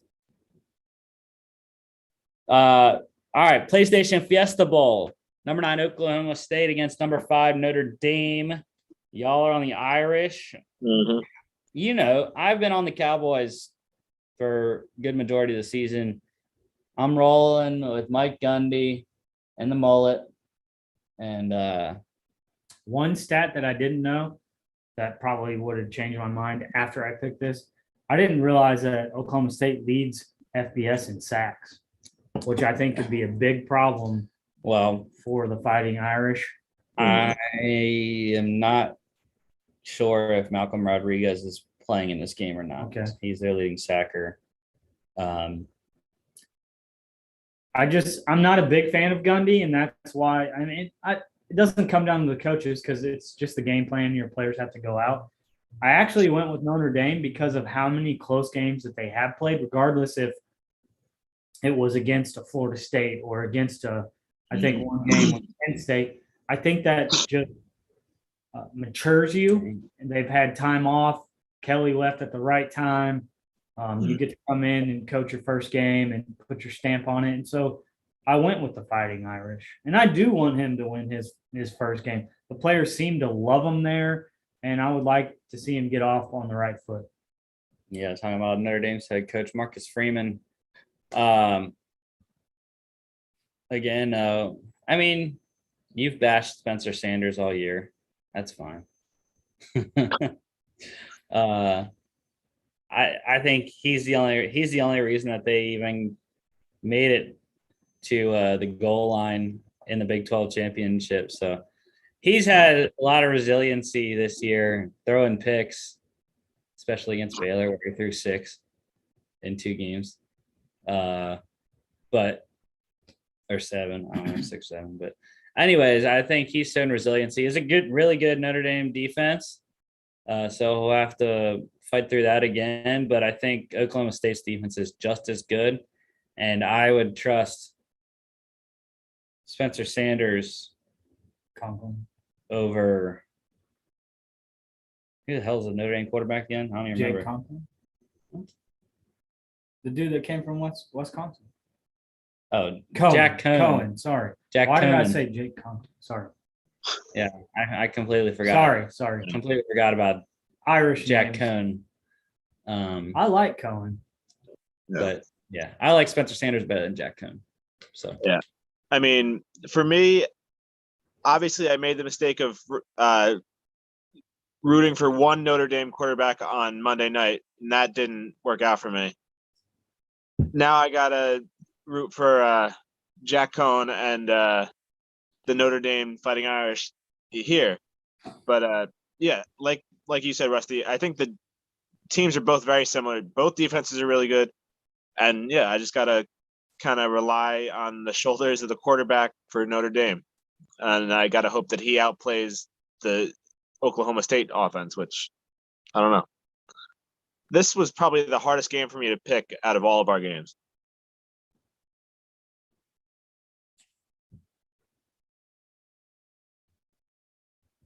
over under for this is 45.5, just like Georgia, Michigan. Oof. What was the score of Oklahoma? Well- What was the score of the Big 12 championship? I would predicate it off of that. Well, I would say over as well because it's the Fiesta Bowl. Fiesta Bowl seems like it's usually high scoring. Good stadium, good weather, because of it. I don't know. It just PlayStation. How can you not have a high scoring I when you're go playing over on 45. PlayStation? 48-45, someone wins. I don't know if I go that high scoring. Why not? Why not? You heard it first. In the 30s for each team. Or actually, 41. it's only 40, it's only 45.5. So why not 27-24? We're getting there, boys. Over.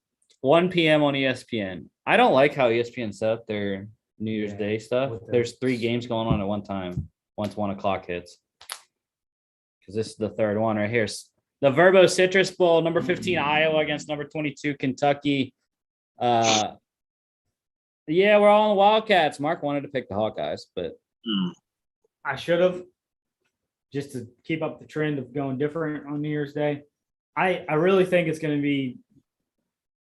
to come down to quarterback play. And we say that almost every game, but in my opinion, Iowa's defense has been stout all season long. And so are you going to be able to score points against them to win the game? Because here's the caveat to that. The reason I picked Kentucky is I don't trust the quarterback play for Iowa at all. If they had a better quarterback, they might only have 1 loss this season. I forgot to say where the other bowls were at. Outback Bowl, Raymond James Stadium, where the Bucks play. Fiesta Bowl at State Farm Stadium, where the Cardinals play. This one at Camping World Stadium in Orlando, where no one plays. Nope. It's just a regular stadium that hosts all kinds of stuff, but no team. It's home to no one team. But yeah, I think Chris Rodriguez, the running back for Kentucky is the difference. It is a great running back matchup. Tyler Goodson for Iowa versus Chris Rodriguez for Kentucky. But the quarterback's the difference. Quarterbacks probably won't play too much of a part in this game, but I think when they do, it's going to be Will Levis making the difference over Spencer Petras. who Mark has also bashed. You don't like Spencer quarterbacks, dude. Spencer Sanders, Spencer Petras. If your name's Spencer, don't talk to Mark. But anyways, the Kentucky but this is gonna be a defensive battle. Running game and defense, similar teams. It's only a 3-point spread, so going with the SEC team over the Big Ten. But the Big Ten's, they show that graphic. The Big Ten's been very good in bowl games. Michigan State won. You had Purdue winning, Maryland. Yep. I told you Big Ten was better this year than the There's SEC. another one. I forgot who. But and Rutgers is going to lose, though. So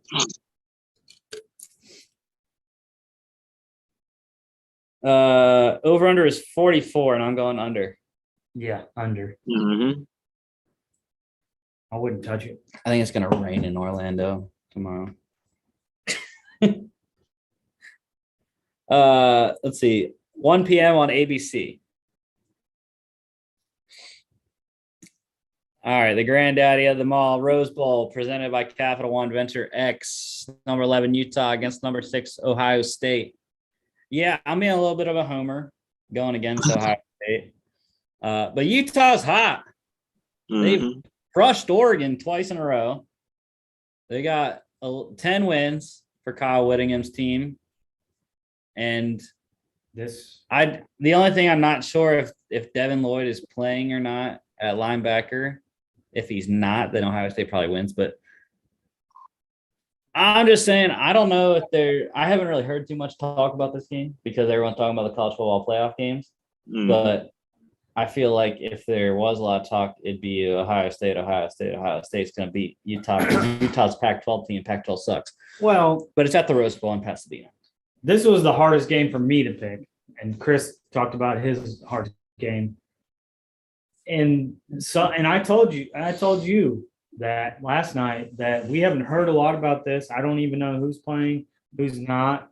Mm-hmm.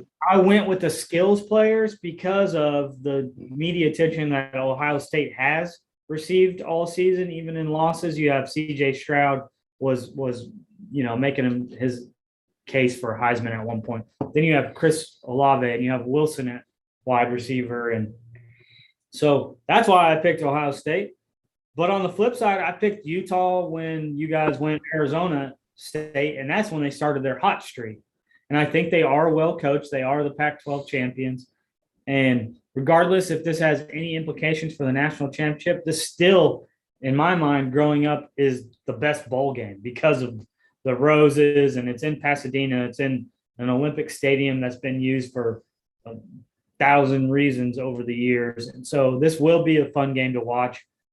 And it should be close. It's a 4-point spread. Yeah. To me, flip a coin. I don't know. I don't believe Olave or Garrett Wilson are playing, both declared for the draft. And then I'm just going to flip it, and this counts as a win. I think Utah definitely wins. Play. Like, honestly, I don't know how Ohio State would win. Well, they do still have Jackson Smith and Jigba, who would be their number one in that case, and who will be the number one next year. But Utah, they got Cam Rising at quarterback, who has been a revelation for them on offense. They got the running game going throughout the last couple games with Tavion Thomas, and also they have a weapon in the return game, and I'm trying to remember his name. He returned a punt for a touchdown in the first Oregon game.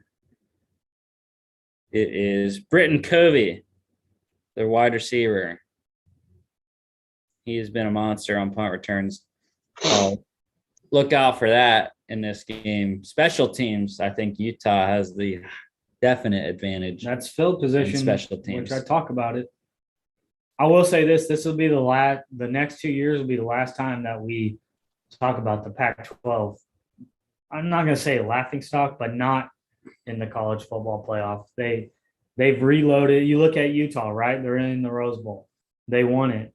You get Lincoln Riley out there, which I think is a phenomenal move. He was plucking kids from California to go to Oklahoma. What he can do with name, images, and likeness out there, and what he's done with Heisman Trophy winners at quarterback, USC is going to be a dominant player for decades if he stays there. And then I don't know what Dan Lanning is going to bring to Eugene, but then you have a contrasting style with the defensive coach coming out there. And in my opinion, he's smart enough to hire a really good offensive-minded guy. And so the Pac-12 with these three teams are going to be in the picture moving forward by far. So update, Daxton Hill, the defensive back from Michigan, apparently is going to play. Well, that's a point for me. I hate to say it, dogs. We're going to have to wait another year. All right. We go to the next game. For this one, over under 64. Dude, that's a lot. I don't care how high teams are scoring. That's a lot.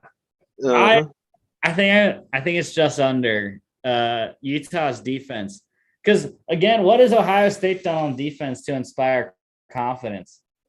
With Not much. With their wide receivers out, I just don't. There's a a pick. flag. I don't know. That's a pick. With their wide receivers out, I would say under. Yeah, I like it just under, like I said. That one is at 5 p.m. on ESPN. All right, last bowl game here. All-State Sugar Bowl. Number 7, Baylor against number 8, Ole Miss. Chris, Mark will tell you, I said, of course, Chris is picking Baylor. He's been on Baylor all freaking year. Well, I think he wins it just because he's been riding that train. I'm kind of scared. I almost went Baylor because he picked it, but I'm going Matt Corral. And not even him.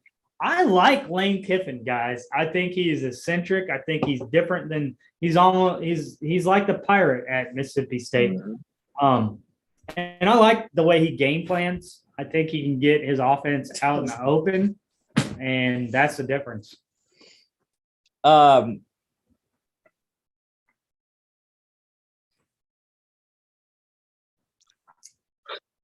Yeah, Matt Corral. That's all I gotta say. I mean, Rusty, you hit it on the head, though. I literally picked Baylor only because I've been riding their train all year, and it's been working out for me. Do it, man. However, I would not be surprised if I take the loss on this one because you guys both mentioned his name, Matt Corral. And I love that he's playing. You know, all this crap about opt-outs, Matt Corral is going to play. My only thing is he hasn't played great the last few games. His numbers haven't been great. He dropped out of the Heisman. I don't know if that makes him the difference maker or not. I just love Lane Kiffin. You see what he does against Alabama, right? And what he dials up and these other teams. And that's why I'm on Ole Miss. But you know what, though? Look at the Egg Bowl. He played very well. But the Ole Miss defense has gotten too is pretty good with my guy Chance Campbell in the middle there. But that's why I think Chris could be riding this train. Baylor's defense is solid, guys. I throw out all the facts. When they need a stop, they just seem to always get a stop. It'll be interesting to see who's at quarterback for Baylor. If it is Jerry Bohannon or the freshman, what's his face? Blake Shapen. I know Shapen got banged up in the Big 12 title game, so let's see. Over-under is 55.5. Let's go over. Let's do it.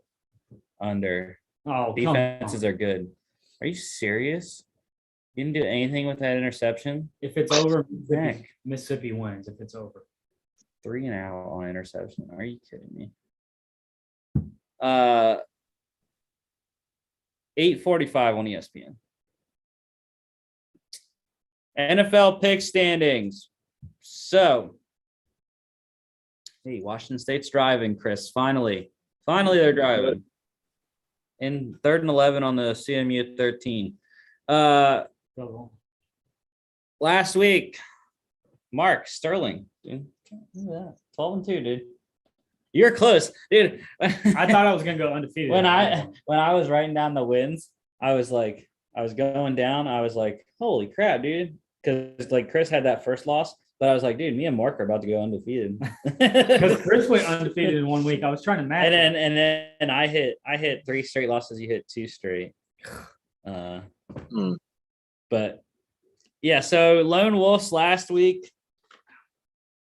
Chris had a bunch. He went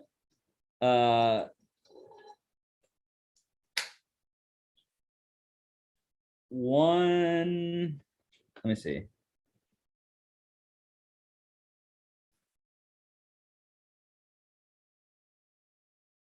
You went 1-3, I believe, Chris, on your Lone Wolves. That's all right. You lost the Ravens against the Bengals. Yeah, that was a bad one. The Patriots against the Bills. Okay. And the Broncos against the Raiders. And then you did get a big one with some Foles magic, the Bears over the Yeah. Seahawks. Yeah. Yes. And I lost my only Lone Wolf, the Steelers against the Chiefs. We all saw that coming. So, oh my God. Interception. How did, wait, what? Fumble. Let's 4th go. and 11. How do you run Triple. for 12-yard loss on 4th and 11? A sack in I don't college. understand. Bad snap or something? Oh, wait, no, hold on. ESPN's screwing up like it usually does. I don't know. Is it a first? I don't know on what a happened. 12-yard run? I have no clue. They count run as a sack, don't they? Yeah, but I don't know. That's not right. I don't know. Somehow Central got the ball back. Yeah. I don't know how. That's the thing. I don't think Max Borghe's not playing this game, which is a big detriment to their offense. Anyways, Mark is now 2 up on me and 4 up on Chris. Chris is slipping away from you. Yeah, it's all right. I still got the college standing, so All right. First game here, Eagles against Washington football team. Birds are a 4-point favorite. We're all on the Birds. No Antonio Gibson now for Washington. So Taylor Heineke is going to have to do it himself. Yeah. And yeah, I thought that Eagles there are was a playing. chance for Washington if Gibson played, but now that he's not, yeah, Eagles all the way here. I haven't heard anything. I don't know if McKissick is coming back for this game or the season or not. I mean, I haven't heard. Concussion. So, God, what is Wake doing right now? But yeah, I think the Eagles are one of the hotter teams right now, especially in the second half of games. Jalen Hurts in the running game turn it on. And, they're getting some help with some teams that are not playing very good right now. Is the Giants starting Jake Fromm for the first time last week. Washington, we got a break when no Taylor Heineke, no Kyle Allen had to start. Yeah. Who did they start again? I don't even remember. It's a division game, so I think all of these games are going to be mostly division games, and that makes it tougher. But what's a better way to put it? I trust the Eagles versus the Washington football team. They're getting help. They're getting help from the Vikings, who are struggling right now. The Saints are struggling. Yep. So Yeah, the Eagles are making the playoffs. So a win and some help gets them in. So a win, Vikings and Saints loss, or a win and a Vikings loss and a Niners win. So I think. well, all they got to do is win out and they get it anyway, right? They're in a playoff spot right now. yeah, they're number 8 right now. Yeah. So over under is 46. Under. yeah, Washington's not going to score anything, or very little, I should say. Let's say Chris calling the shutout. No shutout. That's the thing, though. I think that's underrated with the Eagles. Their defense is playing very good right now, especially the secondary. Darius Slay, Pro Bowler. Jordan Mailata touchdown. No, they're not going to throw a touchdown to the offensive lineman 2 weeks in a row. Come on. Give it to the big fella. They gave Lane Johnson one last week. Do it again. It's good enough. All right, Falcons at the Bills, 14.5 for Buffalo. Is a slaughter. Good word. I just See, don't. I don't hate- know. I don't like the 14.5 spread here. I don't think it's going to be that bad of a game. I hate to say this, but we can't pick anyone over 10 as a lock. I just don't see how you go into Buffalo when you play in the dome and be competitive. It's gonna snow. I just don't. I think Diggs has himself a 100-yard day, and the Bills win this game. Well, I think you guys just brought up a good point, though. I think it all depends on the conditions. But we even saw a couple weeks ago in the Patriots-Bills game when the conditions were so windy and snowing, whatever, the Bills couldn't do anything. So I told you it's gonna snow without looking I mean, at the weather. that's 100% true. I'm just taking the home team being more conditioned. yeah, so just because it's in Buffalo doesn't mean that Buffalo has the advantage, though, because like I said, the weather conditions affect everybody. But yeah, I still think Buffalo wins this game. But like I said, I don't think it's going to be by 15 points. Yeah, they're calling for the morning of that game right now. 30 degrees, 10 to 20 miles an hour, and 1 to 3 inches of snow. I think the Bills get That's to. funny. I I didn't think the even know. Bills get to Matt Ryan, and that's the difference. Yeah. I mean, neither team has a run game, so That's exactly what I was going to say. Thank you for Hey. saying that. But And so, what's the the difference? Bills have been getting a lot better running the ball. Devin Singletary has got his carries up the last couple of weeks, and he's been efficient. Hmm. So I will say that Devin Singletary is taking over the Buffalo backfield, and he is becoming more of a workhorse back. Here's the But difference. Josh Allen's legs is always going to be the difference. I was going to say, Josh Allen being able to extend plays will be the difference, whether it's a 7-point game, 3, 14, 21. mhm. I'm going to laugh, though, if Devin Singletary has a LaShawn McCoy Buffalo Bills game in the snow. I'm going to laugh if the Falcons win. We all look like. I mean, I wouldn't mind I that. keep playing snow. Come on. I just said that. They're coming from the dome. Matt Ryan doesn't even know what snow is. Didn't he play up in Boston though in college? He did. He played in BC, my man. Yeah. Thank you for saying that. It's been too long, though. All right, fine. Cordell Patterson doesn't know what snow is. Okay. I mean, he did But he played for with Minnesota when But he they was play at dome. when he was when he was going to the stadium, not in the stadium. He did play for the Bears too. I like how they've used him this year. I will say that. He did play for the Bears too. They've extended his NFL career. Over under is 44. Over. Uh-huh. No. Well, yeah, I think it depends on conditions. If it's snowing and windy, it's going to be under. Buffalo wins 35-10. I like that. Okay. That is over. I'll go 20. Even you said 45 35. is the over under 35? No, it's 44. 28-10. I'll go one less touchdown. All right, this is a fantastic game we got here. Giants at the Bears. Can we just skip it? Now you're on the Bears bandwagon. I don't know who's starting for either team. Nick Foles it, baby. I think they're going to go back to Mike Glennon for New York this week. But I'm not sure if Andy Dalton or Justin Fields are healthy enough to start. They'll lose if they So start. I think Didn't Mike Glennon play for the Bears at one point? yes. He's played for So everybody. it could be a revenge game for him. No, not against the Chicago defense. The Chicago defense is what's keeping them in games right now.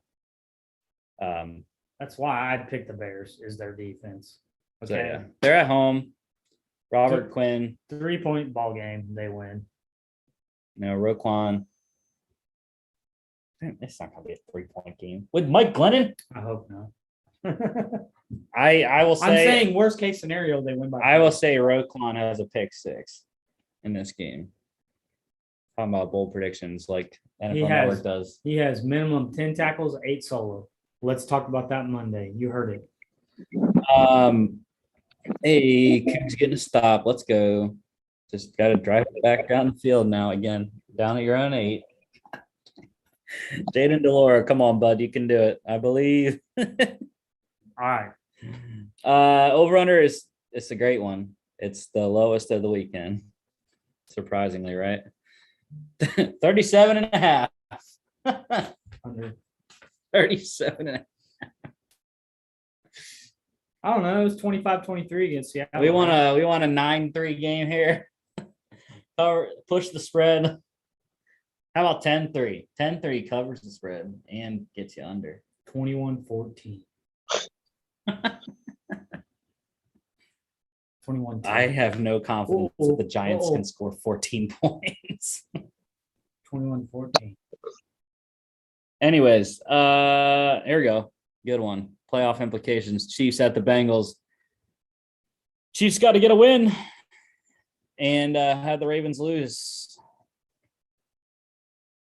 Or no, yeah, have the Titans lose to clinch the number 1 seed. Bengals clinch the AFC North with a win. Who is going to get it? Chris is on Kansas City. Wow. Heck yeah, dude. Mark and I have been on the Bengals. Look, I mean, so have I, but it's Kansas City. And I mean, At home. Joey They beat them have- for the 4th most yards ever last game. look, I'm not. I'll go first, Chris. It has nothing to do with his yardage last game. There's 2 reasons why I picked the Bengals, and only 2 reasons. 26. I actually think the Bengals have the second best skill set players in the NFL. Hear me out. You're telling me that T. Higgins, Jamar Chase, Joe Burrows, and Mixon aren't really good? Guess who they come second to? The team that they're playing. And so why did I pick them? Not because I give the skill set, at least the wide receivers, to the Chiefs and tight end, but because I'm a believer that all streaks come to an end. And the Chiefs have been on a winning streak. And what better way, if you win, you clinch the division, than the Bengals to say, you're coming into our facility and we got to get this win. And so that's why I'm riding with them. I'm not saying that, this is a lock. If anything, I think it's a good dog pick. Even if the Bengals lose, they don't lose by much. No lie, I actually will be rooting against the Bengals because I have a bet for the Steelers to win the division. So I need the Steelers to win out and the Bengals to lose out in order for the Steelers to win the division. I think the Bengals are set up for success moving forward with their receiving core and Joe Burrow. But yeah, I think this is going to be a monumental game for both teams. And They may be a year or 2 away, Cincinnati at home, I think, is the difference. but why not turn the corner right now? I mean, for me, I couldn't go against the Chiefs. They're the hottest team in football right now. They are on an 8-game win streak right now. Dolphins. Yes, the Bengals are a tough team, but the Bengals have had their own struggles this year. I mean, they lost to the Jets. Let's just put it that way. And also, I mean, the Chiefs were my preseason Super Bowl pick. So I'm still looking for them to secure that number 1 seed, which, I mean, they wouldn't secure it this week, I don't think, if they win. But they still got to win to do it. So, yeah, I think Chiefs win this one. But I also agree with you guys. It's going to be a close game. So, Chris, Chiefs for your Super Bowl pick. Who was your number 1 seed again? The Chargers. The Chargers, they had it in the first half of the season. And then I don't know what happened in the second half. Hear me out, because you weren't here on Monday either. And this has, even if they lose the game, Bengals lose the game, unless something bad happens in Cincinnati, are they not? I mean, Jamar Chase is a real deal. We were talking about him in the preseason, like, oh my gosh, he can't catch anything. And now people are trying to game plan for him not to beat him. Joe Burrows comes back. He's still as good as he was when he was injured. Joe Mixon may not be there long-term, may not, but T. Higgins is a great compliment. Their defense I don't care about the stats, because in that division, you have to play the defense when you're playing Ravens and Steelers and Browns. I like them moving forward, and I would go out, and I said this Monday, Joe Burrows, to me, should be an MVP discussion. I don't care if he's in his second year because without him last year, they were terrible. And guess what they're doing this year? They're vying to win the division. And we expected that with Tom Brady. We expect that with Aaron Rodgers. We were talking about the Chargers turning the corner. Well, this is the team that's turning the corner with Joe Burrows under center. And he's not going to win it, but does that not mean that he can't? I mean, I think he's an MVP candidate moving forward the rest of the time that he's healthy. I have $10 on Burrow from the preseason to win 500. So I'm for one weekend and one weekend only. Towards the end of the season, I'm going to ride with a team that has a lot, and I want them to turn the corner. I'm not saying that.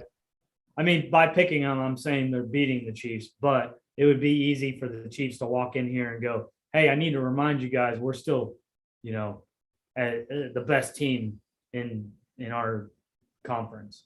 Mm-hmm. Over under is 49.5.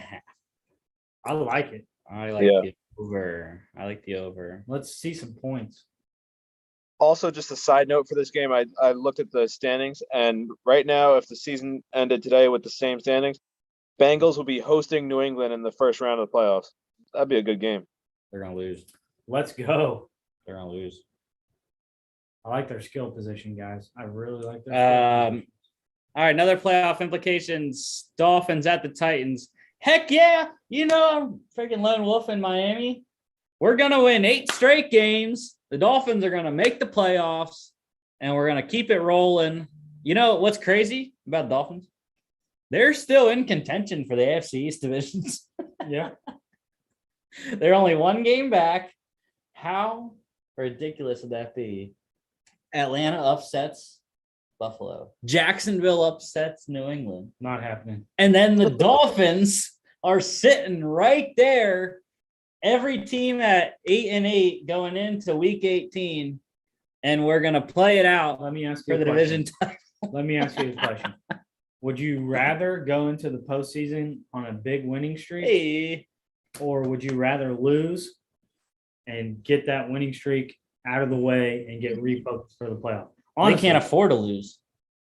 Well, if they win this game, they're losing their playoff game. They cannot afford to lose. And that if they win, they still got to play New England next week. So yes, which the winning streak is coming to an end at some point. And again, I'm telling you guys, that's fine. They can lose in the playoffs. I don't care. I'm superstitious. That's why I picked the Titans. Are the Titans a better team? Do you know what you're going to get out of the Titans week in and week out? They're 10-5. You don't have Derrick Henry. But are you getting healthier on your wide receiver positions? Can you run the ball a little bit? And the other thing is I still don't trust Tua, so I'm going with the Titans. Dude, the Titans in no way should have won on Thursday Night Football against the Niners. They should be sitting tied with the Indianapolis Colts right now, and the Colts should have a chance for that division, which they still do, technically. And I think the Dolphins are going to help the Colts out and give the Colts a shot at the division in week 18, 10-5, play it out against the division opponents. But I have been crucial against Tua, and I'm not going away from it. So if you win this ball game, high five. There is absolutely no chance the Dolphins have if they lose this game with the Ravens, Chargers, and Raiders all at 8-7, the Steelers at 7-1. And something we should talk about is both of these coaches are from the same tree. Mm-hmm. Yeah, both Belichick disciples. But yeah, the Titans, they've had their own struggles this year, obviously being without Derrick Henry for the second half of the season here. But they've still been winning without him. Maybe not as much, but they still have been winning without him. Obviously, Rusty, you mentioned was that an upset of the 49ers? I don't even know if you can call it an upset. Yeah, they were outplayed. But yeah, the Titans have found ways to win without their key piece like Derrick Henry. And even, again, Mark mentioned too, the wide receivers haven't been fully healthy all season, and they're still winning ball games. The Dolphins, yes, they're on the 7-game win streak or whatever, but they have not really played that difficult of a schedule. So, I mean, yes, 7 wins is still impressive, but that's also coming after 7 straight losses. So this team I don't believe in at all, especially not Tua. We all know my feelings about Tua. I think the Titans solidify themselves as the number 2 in this game and just continue rolling it. And would a win would secure them the AFC South, wouldn't it? Or Yes. no? Yeah. So yeah, I think that they wrap that up this weekend against the Dolphins. Hey, the Dolphins have beat the Patriots and the Ravens. Okay. They also beaten the Texans, the Jets twice. They beat your Jets twice, Chris. Yeah, it's the Jets. They beat the Panthers, they beat the Giants, and they beat the Saints. Yeah, the most impressive win out of all that was I think the most impressive win was the Ravens game because that one they were fully healthy there. The Ravens were. Lamar was playing, and that was just a big upset. New England, I'm not surprised they beat because I feel like they beat them at least once every year. Look, I think the Dolphins are fine where they're at. They're underdogs in both of their last 2 games. I think that's exactly where Brian Flores wants them. Dolphins make the playoffs at 10-7. Or they'll be the first team out like they are every year. Over under for this game is 40. That's a weird number. That's a hard I one. mean, 6 touchdowns is 42, so I can see that. No, under. Miami's defense, dude. Miami's defense is too good right now. They're gonna stop Brian Tannehill. If it goes over, that goes back to I don't trust Tua. And that's the thing that's different from the Niners game. The Dolphins had the corners to hold up against A.J. Brown. The Niners didn't. Xavier Howard and Byron Jones can They're cover both good. A.J. They're Brown. both good. I'll give you that. They could be the difference in this game.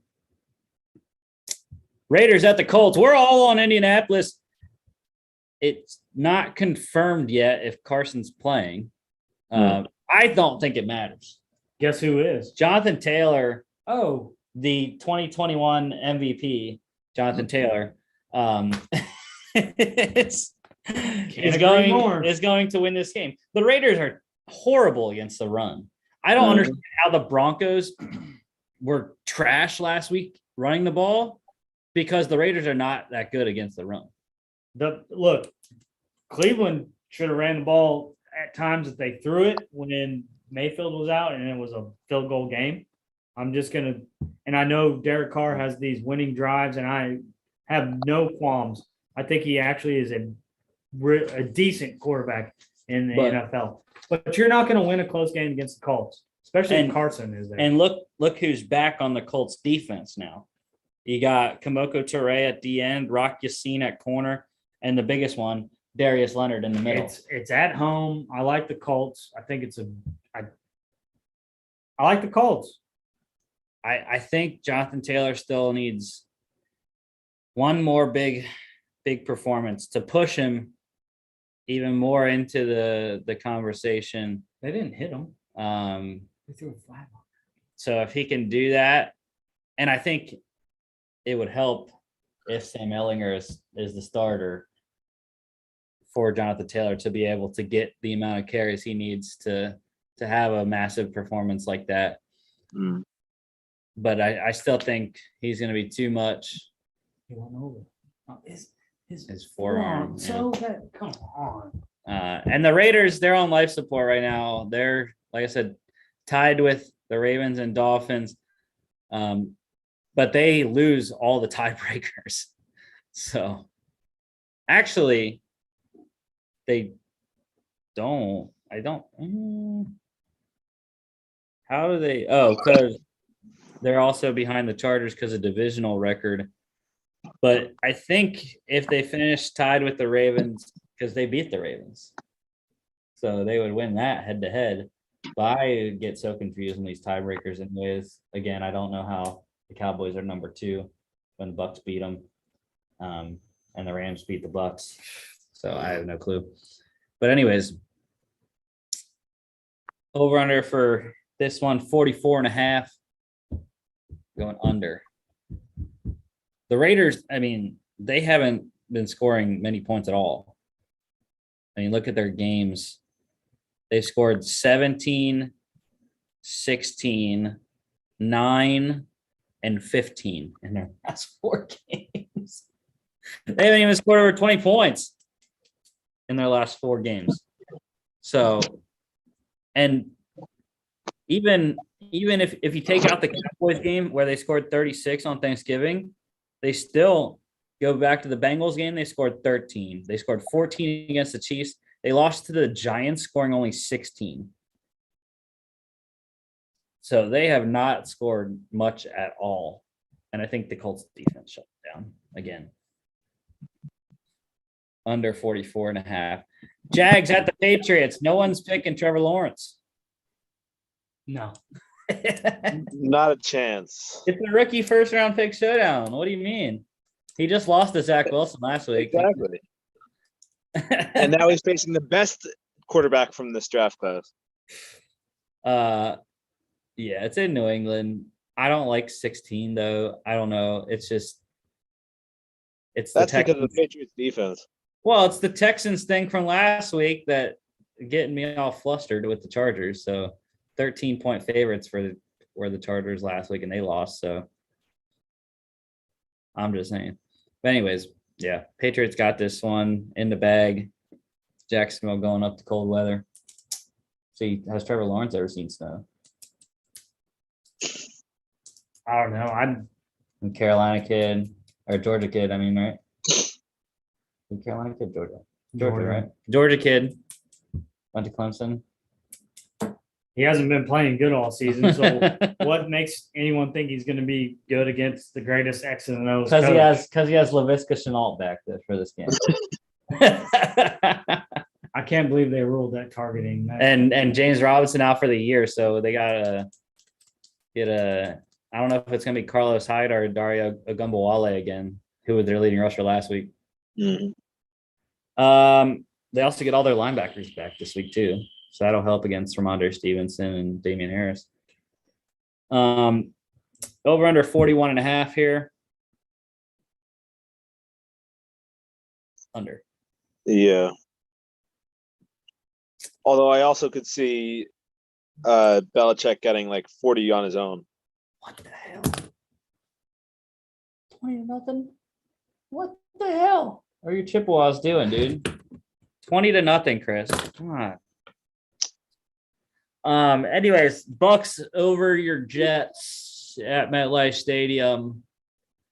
I took the points. Yeah, this is going to be an ugly game. That's all there is to say about this. Hopefully Mike Evans is back. Oh my God, they got 2-point conversion.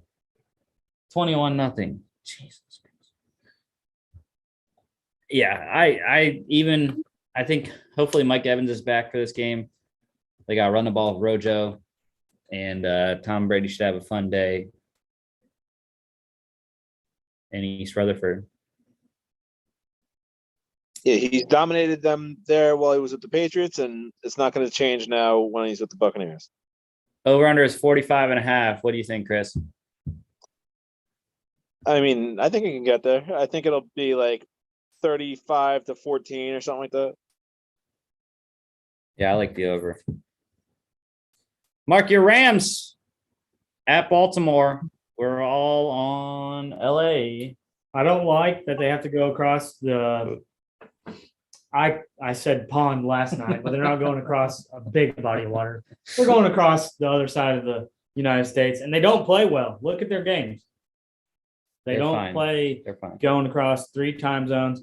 You don't have Lamar Jackson, but you do have Cooper Kupp. You do have Sonny Michel coming off a good game.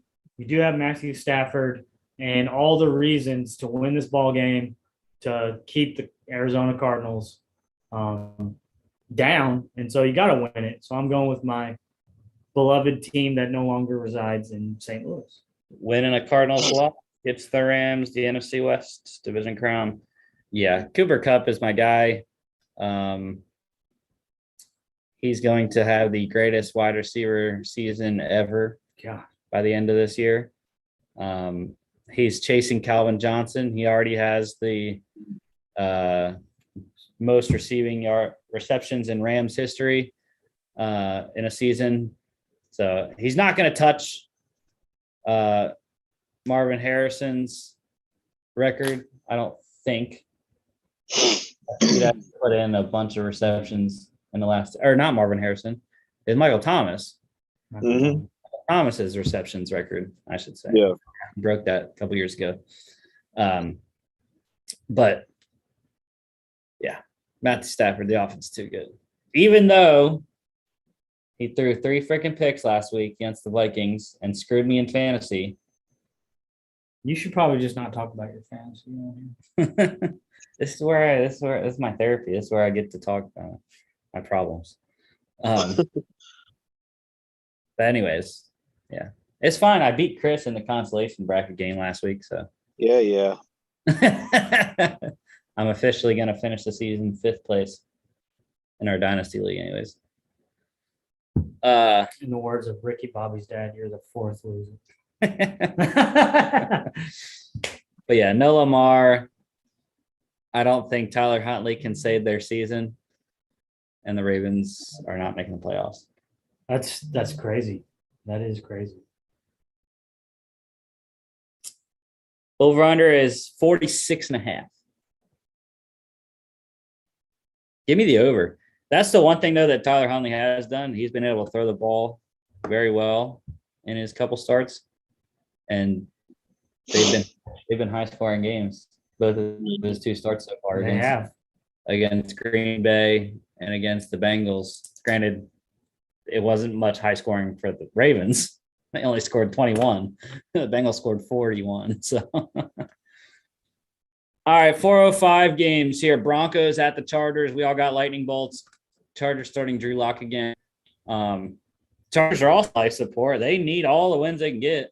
Mhm. And they should have won last week. I don't think they're going to get upset 2 in a row, though.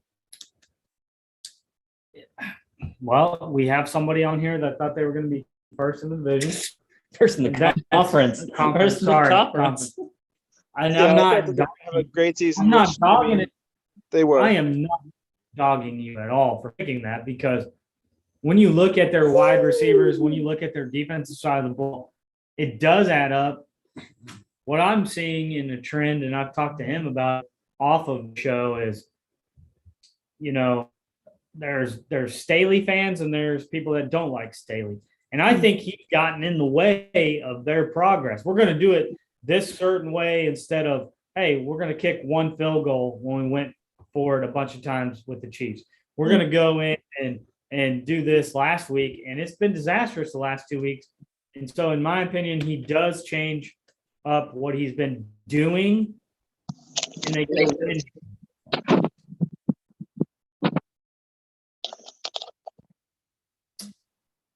Justin Herbert was another guy that screwed me in the fantasy playoffs. Just say that. As well as Javonte Williams and Melvin Gordon last week. Mhm. So screw the Broncos. Chargers win. Over on here is 45. I like the under. I like the under. Yeah. It's official. Mike Zimmer saying Sean Mannion will start Sunday Night Football. Texans at the Niners. No upset for the 2nd straight week for the Texans, huh? No, last week was a fluke. Yeah. The Niners need to amend for their loss on Thursday last week. No, they have too many players that have been through the grind. I just think they bounce back. And they clinch a playoff berth with a win and a Saints loss. So they could possibly Very be in. likely.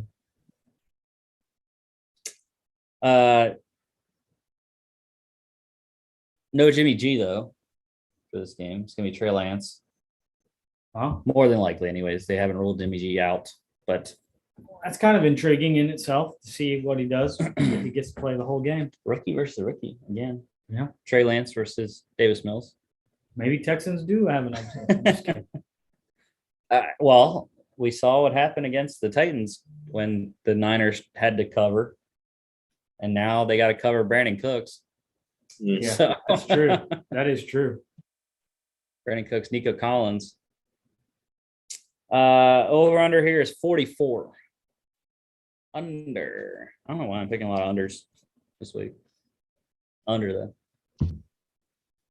It's Trey. Well, there's a Trey, lot of really bad games this week. That's why. Trey Lance sucks. That's why it's going under. That's it. I have no opinion on him. Don't care. All right, 425 games. Panthers at the Saints. Yes. Yes. I'm going back to it. Mark and I were on the Panthers for like the first 10 weeks. And all I'm saying is I learned my lesson. It's not like this is some kind of lock that I'm going to take to the bank. But I do believe in Sean Payton, and I do not believe in the Panthers quarterback situation. I had a talk with family members at Christmas who are diehard Panthers fans, and I got a sweet one of those military shirts for the Panthers because I'm a Panther fan too. Mhm. We had these talks about quarterbacks not being good enough to draft in this draft and this and that. But why waste $22 million on Darnold next year? Because in my opinion, this division is up for grabs. I think this is one of the divisions. You know, Roethlisberger right into the sunset. The Bengals are set up. Even the Ravens at their quarterback position. So find out who your quarterback is, whether that's Deshaun Watson next year, if he can play, whether that's if you can convince Russell Wilson, which I think could be in the Saints uniform. If they can make money for him, yeah. Your answer is not Cam, and it is not Sam Darnold. And so I'm going with Sean Payton in this game. And I actually like the Saints defense and who they're getting back at linebacker, and it's at home, so I'm rolling with them. Well, Sam Darnold beat the Saints the first time they played. Not happening twice. I actually kind of would feel better if Cam was starting Mm-hmm. because of how well he has played against the NFC South and the Saints specifically Maybe throughout his career. But yeah, he could still play. Yeah. I'm sure they will have packages with him in. But I think it's time for the Panthers to stop losing. They've been on a downward trend here. And the thing is, it's because they can't score and like they don't have a running game. They have receivers, DJ Moore, Robbie Anderson, and even last week, Shai Smith, their rookie 5th round pick out of South Carolina, came up and had himself a great game. But I think the Panthers sweep the Saints this year because who's their quarterback? I think it's the defensive battle. I'm taking the under, but I hate to say it. The reason they can't score is what Bridgewater said when exiting Carolina. And it's not like Bridgewater has ever defaced the Vikings or said anything bad about the Broncos. And he didn't even say anything bad about the Panthers. I've never been in any program from high school where we didn't do 2-minute drills. And he said we didn't work on our red zone offense, but 2% of the time in practice. And you see the numbers. The Panthers can't score. Another big factor too is that they don't have McCaffrey. So if he doesn't get healthy, they're going to be. He continues to get injury prone. They're going to be set back a lot of years in Carolina. Mm-hmm. That's why they're going to include him in the trade to the Texans. Oh, baby. Nice catch. Over under is 38.5. And like I said, I'm going under 38.5. The Saints didn't go over 37.5 against the Dolphins. So even with Taysom Hill or Trevor Siemian, whichever it is, why would they go over 38.5 against the Panthers? Taysom will win this game if he plays, regardless of the score. Panthers defense is good too. He's not that bad of a quarterback. Cardinals at the Cowboys. Yeah, dude. I'm lone wolfing all kinds of stuff this week in NFL. Cardinals again, it's sort of like the Panthers. It's time to stop. It's time to stop the losing for the Cardinals. We're going to go into Dallas. They're coming off a freaking 56-14 win against the Washington football team. We all know Washington sucks. They did beat the Bucks. So who or who? The Washington football team. Oh, so I'm teasing you. Anyways, Kyler Murray's got to get it right. No left tackle for this game, which is going to hurt against DeMarcus Lawrence and Micah Parsons. But I think Kyler Murray's got to use his legs more. He has to run. They've got to use Chase Edmonds and James Conner and run the ball against Dallas, because I think Dallas's secondary is too good without DeAndre Hopkins.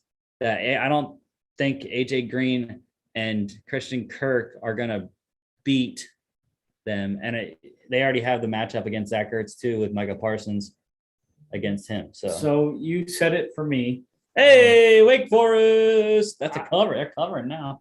I have no problems with saying that I am not on the train that thinks that the Cardinals are just this disastrous team. Well, you need a Cardinals loss anyway. However, to win the division.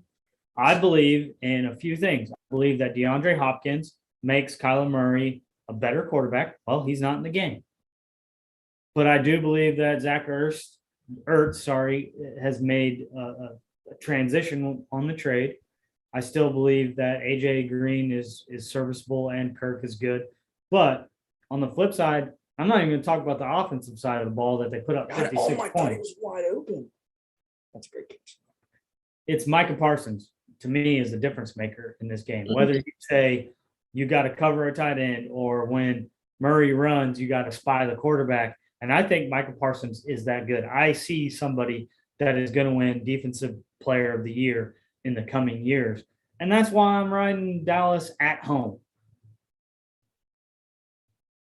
They already have the division locked up. They're still fighting for a number 1 seed. But I think Cardinals, they got to do something. They got to stop the bleeding. They got to keep the Rams from winning the division this week anyways. I think they can get it done. I think their defense is going to be the difference. Dallas has got skill positions. I guess what I didn't even bring up Dak. If Dak doesn't turn it over, I don't think Cowboys lose this game. If he turns it over 2+ times, Arizona wins this game. He's going to throw a pick right to Buda Baker. Buda Baker is a stud. He is a stud. I'm telling you, if something weird, special teams they'd have to win the game in Arizona if Dak doesn't turn it over. Over-under is 51.5 here. And I am going under. It's crazy I'm picking an under with the Cowboys, but that's fine. I don't care. Lions at the Seahawks. I should have flipped. Yeah. I flipped last week to the Falcons, and I got it right. I didn't get the Falcons right when I bet them -7 or -6.5 because the stupid Lions had to kick a field goal at the end. I'm glad that I'm not lone wolfing the Lions here. I was confident in this pick until I saw that Goff is doubtful. And now You get Swift back. Still, without Goff, even though Goff's not really that good of a quarterback, but what they have behind him is even worse. So, yeah, I don't see the Lions winning this one. Well, I still think they can because Tim Boyle, progressing into his second start. Like I said, getting DeAndre Swift back is massive for the running game. And Amon-Ra St. Brown has been the hottest rookie receiver in the last 4 weeks. So, and he showed a connection with Tim Boyle. It didn't matter if it was Goff or Boyle. Amon-Ra St. Brown's still going to catch the ball and get yards. So the only reason I think the Seahawks lose this game, and I'll be quick, is if they packed it in, everybody knows that it's not going to be the same team. And But I Russ- think that Pete Carroll is too much of a competitor. Russell Wilson is too much of a competitor. They'll have a game plan for a team that is on their level or less talent wise, and they're at home. And that's all I have to say. Yeah. Neither of these teams are world beaters, but I want to take Wilson and Pete Carroll over what the Lions are going to put on the field. Mhm. Dang, dude. Sam Hartman could tie Lamar Jackson for the most touchdowns by a quarterback in a single season ACC history. One more. Yeah. There's enough time for it. The Seahawks literally have nothing to play for though, because they're already eliminated and they don't have a first round pick this year. So they have nothing to play for either way. See, Chris wants them to lose. They anyway. don't want to go out on this bad of a note, is all I'm saying. Well, yeah. I think they break it up. Russ is gone. Oh, Pete yeah. Carroll retires, 100%. and they let John Schneider rebuild it. But then you look at it and go, well, we're not going to be remembered for a bunch of losses at the end. To the Lions. Anyways, Over under is 42.5. I'll take this lone wolf.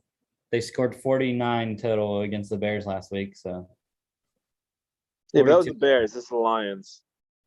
The The Lions aren't going to score as much. it's that what's that one thing from? I don't remember. Same, but different.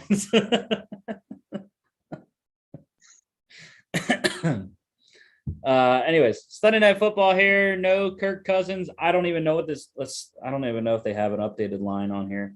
Holy crap. 13. It really 13 jumped for up the to Packers. 13. Yeah. Jesus. That's the difference between Kirk Cousins and Sean Mannion. Well, I picked them as my lock. I'm kidding.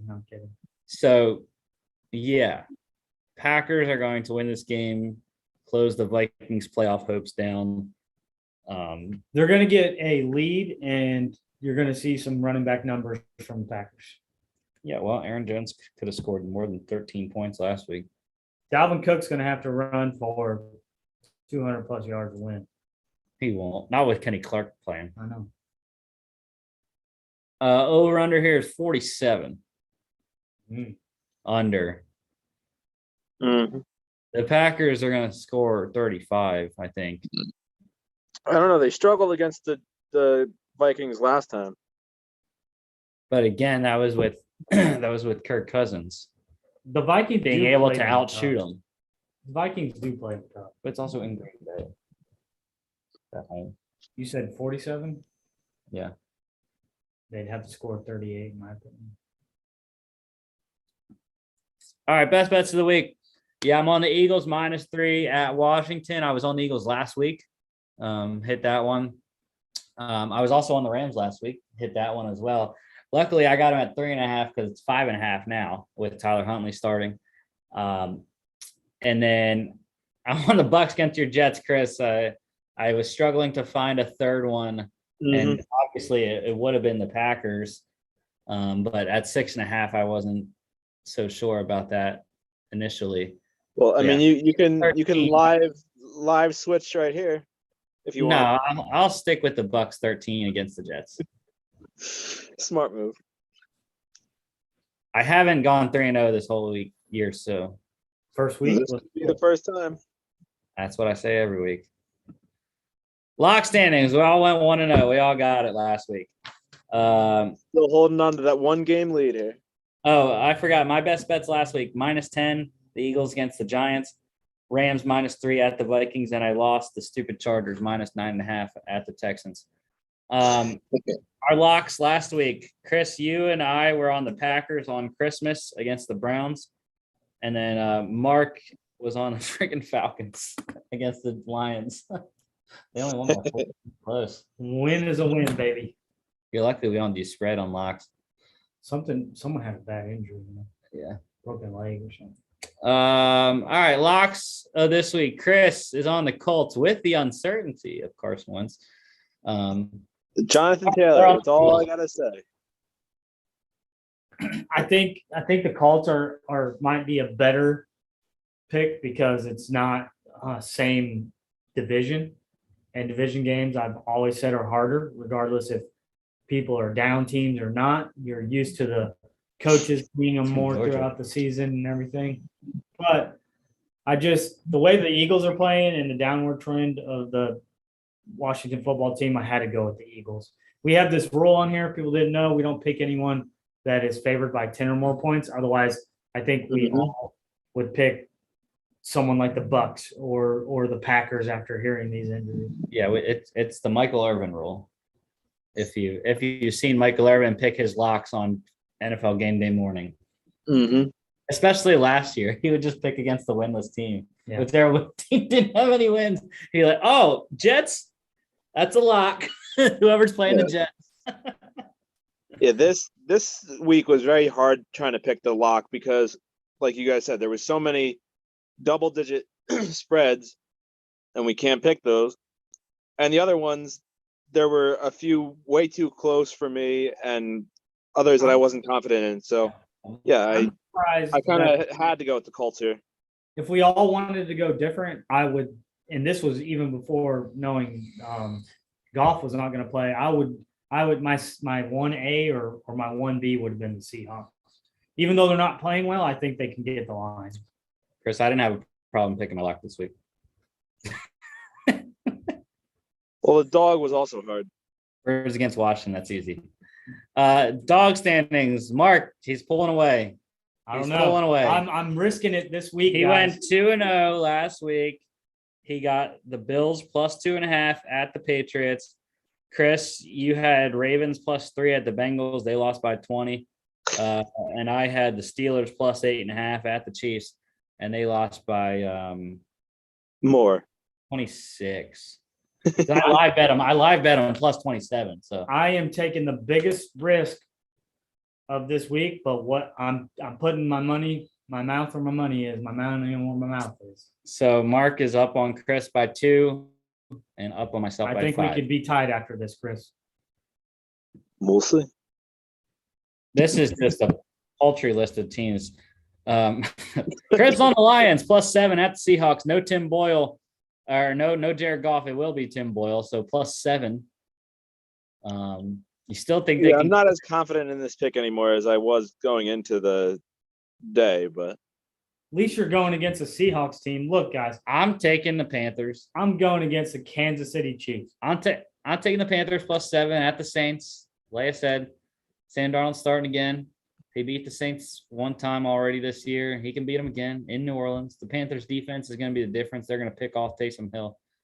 But yeah, Mark's going Bengals plus 5 against the Chiefs. I'm picking the most competitive matchup, and I'm saying if the Bengals lose, it's by a field goal. yeah, right. I can definitely see the Bengals covering, but I don't know about winning. We haven't won outright, so that's fine. That's why I went with them. I'm just going to pick whoever I picked out. So Only do picked I. one dog this week. But I got mine too. All right, next Friday we'll be back. In 2022, we'll be back next Friday. We will be recapping all the games, including the Monday Night Football game, Browns at the Steelers. Who keeps their playoff hopes alive? That it will be a big thing. We will talk more about that on the Monday show when we preview that game. Previewing all of the bowl games. I think we have, let's see how many games we got after the Friday show next week. Actually, we don't have any. There are no other bowl games after the Friday show next week. So we won't have any bowl games. It will just be NFL that we'll be previewing for week 18 next Friday. That is the show for today. A little bit long, but don't forget to follow us on all our social media at FAA Podcast on Instagram and Twitter. FAApodcast.com is our website. Check us out on here on YouTube, Facebook, Spotify, Apple Podcasts, iHeartRadio, etc. Happy New Year, Chris, and we will see you in 2022 on Monday. Yes. Happy New Year.